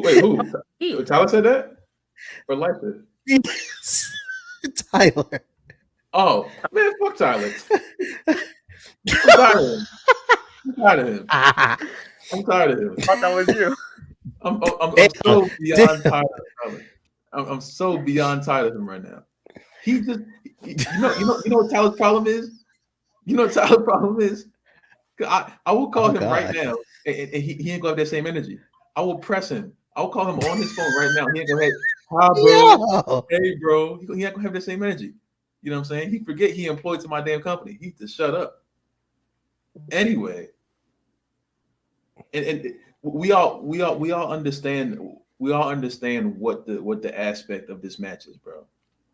But I'm just trying to explain to you that there's a reason why Swerve is world champion and why he needs to have wins like Christian Cage and Ospreay and Bryan Danielson. He needs to. No matter how we feel about it, fuck how we feel. It doesn't matter how we feel. No, it doesn't. It doesn't fucking matter how we feel. It matters what the facts are. And the fact is, Swerve is the future that you have to invest in. They already took that chance. They already said it. We already saying, oh, AEW needs to invest in their black wrestlers. Oh, they did it. We can't just say fuck it now. Because it makes us feel sad. I don't care. Fuck. This is about reality, and the reality is Brian's time is up. It's time to go. It's time for him to be a regular human and not a wrestler who kicks people's heads in for a living. He's done everything he has to do. No, but I want him to kick people's heads in. It's cool. So do I, Phil. I promise you I do. I want a lot of things in life. If Brian wins, I know some niggas are gonna call him fucking Brian Lesnar, and I'm ready to beat some heads in if they say that stupid shit. Brian Hogan. They're gonna call him Brian Hogan, and that's idiotic. If someone says if Swerve wins, they're gonna call him Swerve Hogan. That's what them niggas gonna do. That's even worse. Swerve couldn't put over Brian in his last match. Swerve Hogan.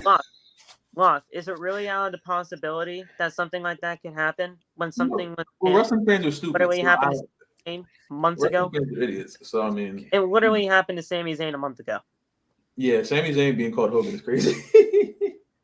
It literally happened to Sami. It's not out of the realm of possibility that they would do that with Brian. It's not at all. It's just the only nigga who's absorbed from it is Cena. That is the only one they won't say it about. I'll start screaming. But nah, Cena hugging. I'm like, shut your bitch ass up. I understand the sentiment. I promise I do. I understand the sentiment people want Bryan to win for whatever reason you may, personal reasons or wrestling reasons. I understand. I damn near agree with you. But we have to take our feelings out of shit sometimes. You know what I'm saying? It's just wrestling. And wrestling as it is, Swerve is the logical point. Do I like that? No, but that's what it is. And that's the reality of it. I'm sorry. I personally, I don't see Bryan Danielson missing the show in Tacoma. I don't.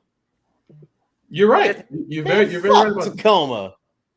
Hey, it's fucking Washington, bro, where both of them are from. I don't see Bryan missing a show near Seattle. I don't. To me, look, I have Bryan Danielson winning this thing.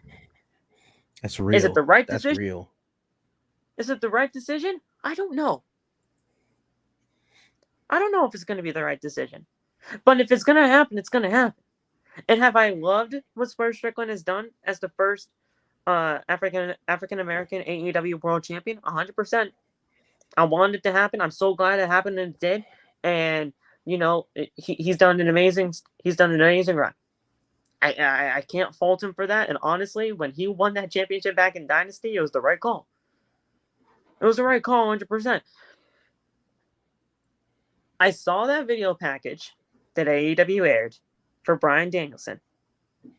And at that moment, right then and there, I said, you can't show a video package like that and have the man lose. Bullshit. But also, you can't show a video package like that with the song choice that they did, which apparently is a song that Bryan wants to be played at his funeral, which is a strange choice, but okay. And he literally said that in an interview, so I'm not taking that out of context or anything. You can play that and basically just be saying to the fans, all right, prepare yourselves, because this is going to be the final time you see him. This is going to be the final week of his career. And I don't like saying that. I don't like saying that.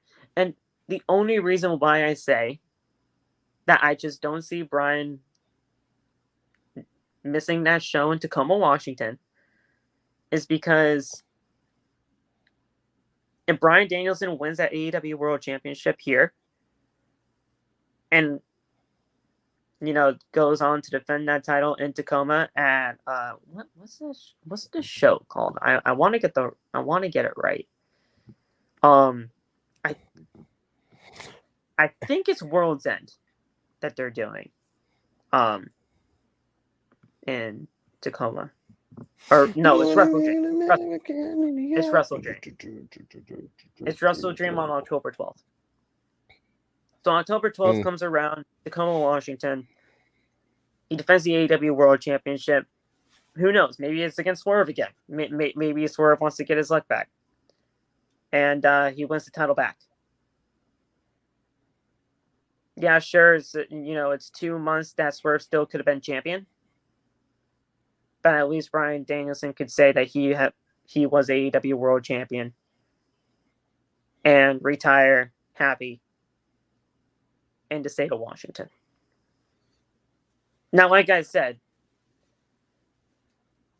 that would be the dream scenario for me. But that doesn't mean it's happening. So I'm preparing myself for a Bryan Danielson retirement. But does that mean I'm liking it? No, because I'm losing one of my favorites of all time. That's what I'm saying. It's like either way, he's going to end up losing to Swerve. Either way, Swerve's going to be the person to retire him. Yeah. So you whether pull the Band-Aid off now or later, like whether it's 2 months or now, You That's know, what I'm saying. That's where I'm looking at. Like, oh, you want Swerve? Okay, you cannot want Swerve to beat him. That's cool. I understand that. He's definitely not the person I would pick. But hey, Swerve's going to beat him either on Sunday the or the thing, next pay per view. no, So pick one. it's not it's not Swerve. Like whoever thinks that, oh yeah, Swerve is not the guy to retire Bryan Danielson, I don't have that feeling. That's not me. If Swerve were to be the one to retire him, that's a great win for Swerve. It's a great win for him. He's already legitimized his run as AEW World Champion by defeating Will, but beating Bryan Danielson is a huge deal. That's where I see it. I don't think the Ospreay beating Ospreay is cool. You beat Bryan too. This is what I'm saying. You can't build up the first Black AEW World Champion and then have him lose these matches where he has to solidify his run. You're going against this. This is why wrestling fans get themselves into a frenzy because they start acting off of their emotion than off of logic. You know what I'm saying? If we booked how we felt, a lot of shit that happened that was great, it wouldn't have happened. Yeah. And as much as I want to pick Bryan, as much as I'm going to hurt that a freaking house call and a house stomp is the reason why I can't see Bryan Danielson wrestle anymore. I promise you, I'm going to be furious. But guess what? I have to deal with that. Us as wrestling fans, we have to deal with that.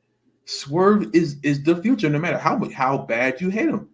You know what I'm saying? It doesn't matter if you hate him or not. Yeah. The only thing that matters is that Bryan is on he's on the last leg here. He's on the retirement tour. So if you want him to lose to Swerve on Sunday, or if you want him to lose to Swerve at Wrestle Dream, it doesn't matter. He's losing to Swerve, and he's going back, and then that's it. And that's if my scenario even came to fruition. That he could miss Wrestle Dream for all we know. I would hope that he doesn't miss the that's Tacoma just a dream show for me. Retiring in your own by putting somebody. Yeah, that's excellent. You know what I'm saying? So if they end up doing that, that's even better. I get to see Bryan wrestle another time. Because that's two boys from Washington, slugging it out once again. Like what kind of that would be a great scenario for both of them. But if it's gonna be the end of Bryan Danielson here, you gotta accept it, and I just have to come to that point. I would, and I feel like the way we could have avoided this is by having Bryan become world champion a little bit earlier. Yeah. Instead of like making this crunch for time, like, oh, he has to have it. This is another thing, Be a champion by now. That's the thing. But then it came out that he said he didn't want to be champion. So then I was like, okay, what do you do now? And want to be. And that's the thing here. Like Bryan Danielson is probably fighting back and forth with Tony Khan throughout this entire situation. Tony Khan might have it in his head that we're putting Bryan over. We are. Yeah. So that we can have him have the AEW World Championship on his way out, right? Because whether it's happening, he's gonna retire this year. But if Bryan Danielson is probably fighting with him right now and saying, look, you have Swerve right here. He is the future of your company. I could care less if I have this championship. But that doesn't matter to Tony Khan. If he's gonna have Bryan as champion, he'll have Bryan as champion. I think Tony would listen to him though. He would. I think he would there too, but you can also say that about Sting. Yeah. Sting did not want that tag team championship. Yeah, that's true. Sting did not want that tag team championship, but they put the tag team titles on Sting and Darby, and then during the press event, it was vacated because Sting was retired. Mm-hmm. So, look, Bryan Danielson can say whatever he wants about not wanting to win the title or not, but if it's up to TK, he's going to win that title. Yeah, and this is, And I love Swerve. I think Swerve has been great, but I just didn't see Swerve walking out of Wembley with the AEW World Championship, whether it was going to be, because I believe the final two men in the Owen Hart were Hangman and Bryan, and they went with Bryan. Mm-hmm. I just don't see Swerve Strickland walking out the AEW. I didn't see Swerve walking out the AEW World Champion against any of those men but then it kind of snowballed into what it did with title versus career.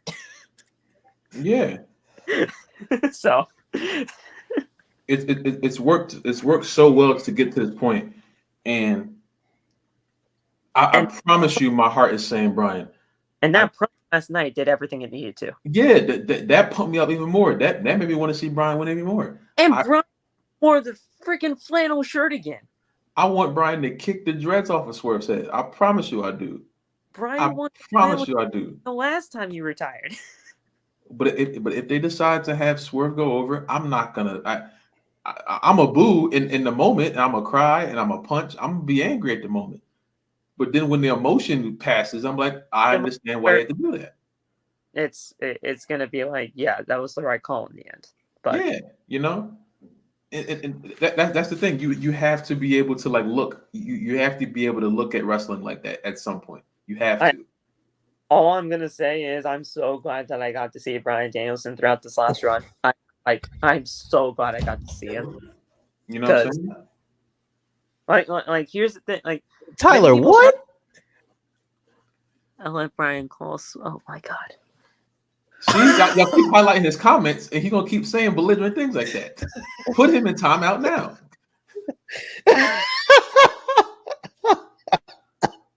Put him in the corner. Man said, "Put him in timeout." I thought I lost my entire train of thought because of what Tyler said. Put him in the now.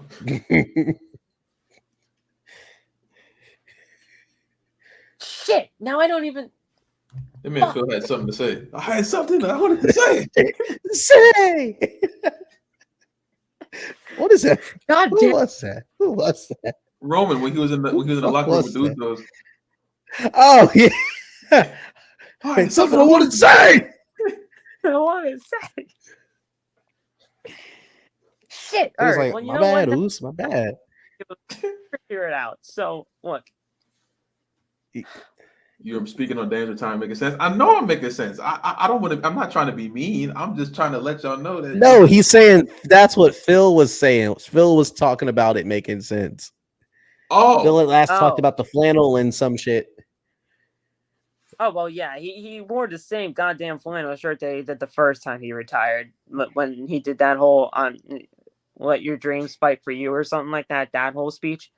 Yeah. Which apparently Aubrey Edwards was in the crowd for that night, which was crazy, you know, and full circle moment there. Oh damn. But I only knew that because you know she calling this match too. Together. But yeah, you know, I'm literally losing one of my favorites of all time, regardless if it's happened now or 2 months from now, and that's if my dream scenario happens. So you know, I gotta prepare. That's all. Phil, your dream scenario sounds like a great time. It really does. You know, it sounds like a great time. You get to get both of best of both worlds in a way.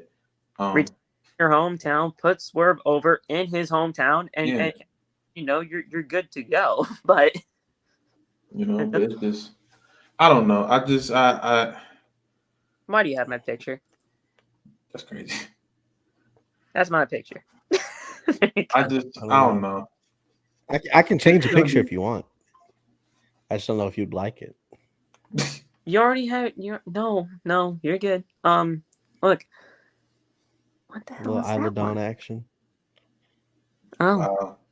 I don't know. It sucks. But the match. I'm gonna do this, man. The match is gonna be incredible. I don't even know who my official pick is. I'm trying to make. I don't know. I'm picking Brian, but I'm going with my heart and not my head. Hey, I feel you. I don't know. I'm just look. If Swerve wins, I know it's gonna be the right call in the end. Like it is, but it still sucks. absolutely. It still sucks. We didn't get to this point, you know. And like I said, Swerve has had a good run as AEW World Champion so far. Today is 120. 120 days since winning the title. So he's held the title for a good amount of time since Dynasty in April. but it's April, right? And I feel like out of all the champions that we've had, with an MJF of 406, Moxley at 277 at one point, Kenny at 346, Hangman at 197, Jericho 182, Samoa Joe before that was 113. I mean, you know, Swerve has done great things. And he defeated Will Ospreay in a fantastic match that really did solidify the run for me. But there's more to be done. God, this hurts. This hurts for Brian.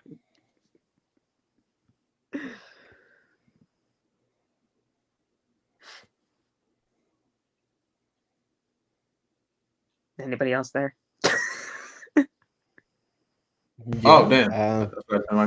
Nobody's there. It hurts. It's a necessary conversation to have. It's not a fun one, but it's necessary. Yeah. Because we've had this conversation before with other wrestlers. Sure, it was probably in a WWE sense, but you know, this is really one of the first times in AEW that something like this is really happening. So yeah. It's just a guy in AEW that we've seen in WWE for the majority of the time. And it just hurts because Bryan Danielson is such a great career on all aspects. Yeah. Yeah, man. I don't know. Only time will tell. I got my Bryan Danielson shirt coming in the mail. That picture of him making that stupid face. It's the best shirt You ever. really bought that shirt? Yes, I was waiting to buy it. Man, it's fucking awesome. It may not be here by Sunday, but yeah, man. I think I plan on going to Full Gear in November, and he probably will be done by then, but I don't know. Man, I hope not, but I don't know. Only time will tell, man. Because he didn't say a date for when he's retiring this year. He just said he was retiring this year. But John Cena, we know it's December 2026 or 2025. And even so, every time they do a career versus title match, the career usually loses. Yeah. I feel like they never do the stipulation to have the career win. The career usually loses. So that told me even more. Ziggler won. Because remember him and Miz, it was if you lose this match, you're done. But did we really think Ziggler was going to retire? Like, for real? Nah. Hell no. Did we really think, And that Ziggler and Miz IC title, title versus career thing was fantastic. It was. I was like, nigga, imagine losing your career over the Intercontinental title. That'd be wild. Hey, the IC title was a great title, though. And that was the White Strap Intercontinental Championship, too, which was, oh my God, I love that title. But, yeah. Oh, this is going to hurt either way, and I cannot wait for it. Yeah. This show's got a lot riding on it, and it's going to be a great show, and I cannot wait. And I'm super glad that AEW got over 50,000 for the attendance, because after with the attendance last year, with I believe it was 77,000. No. 81,035. And they did 50K this year. Still good business going back to back. Mm-hmm. Yeah. All right. We did 2.5 hours of this. Pretty good there. Sure, 40 minutes of it was us just talking AEW in a general sense, but this was really good. This was really good. Through all the shenanigans and chaos that happened, this was a really good show, and I cannot wait for All In. You guys talk to the people real quick. You hear the dog. Be right back.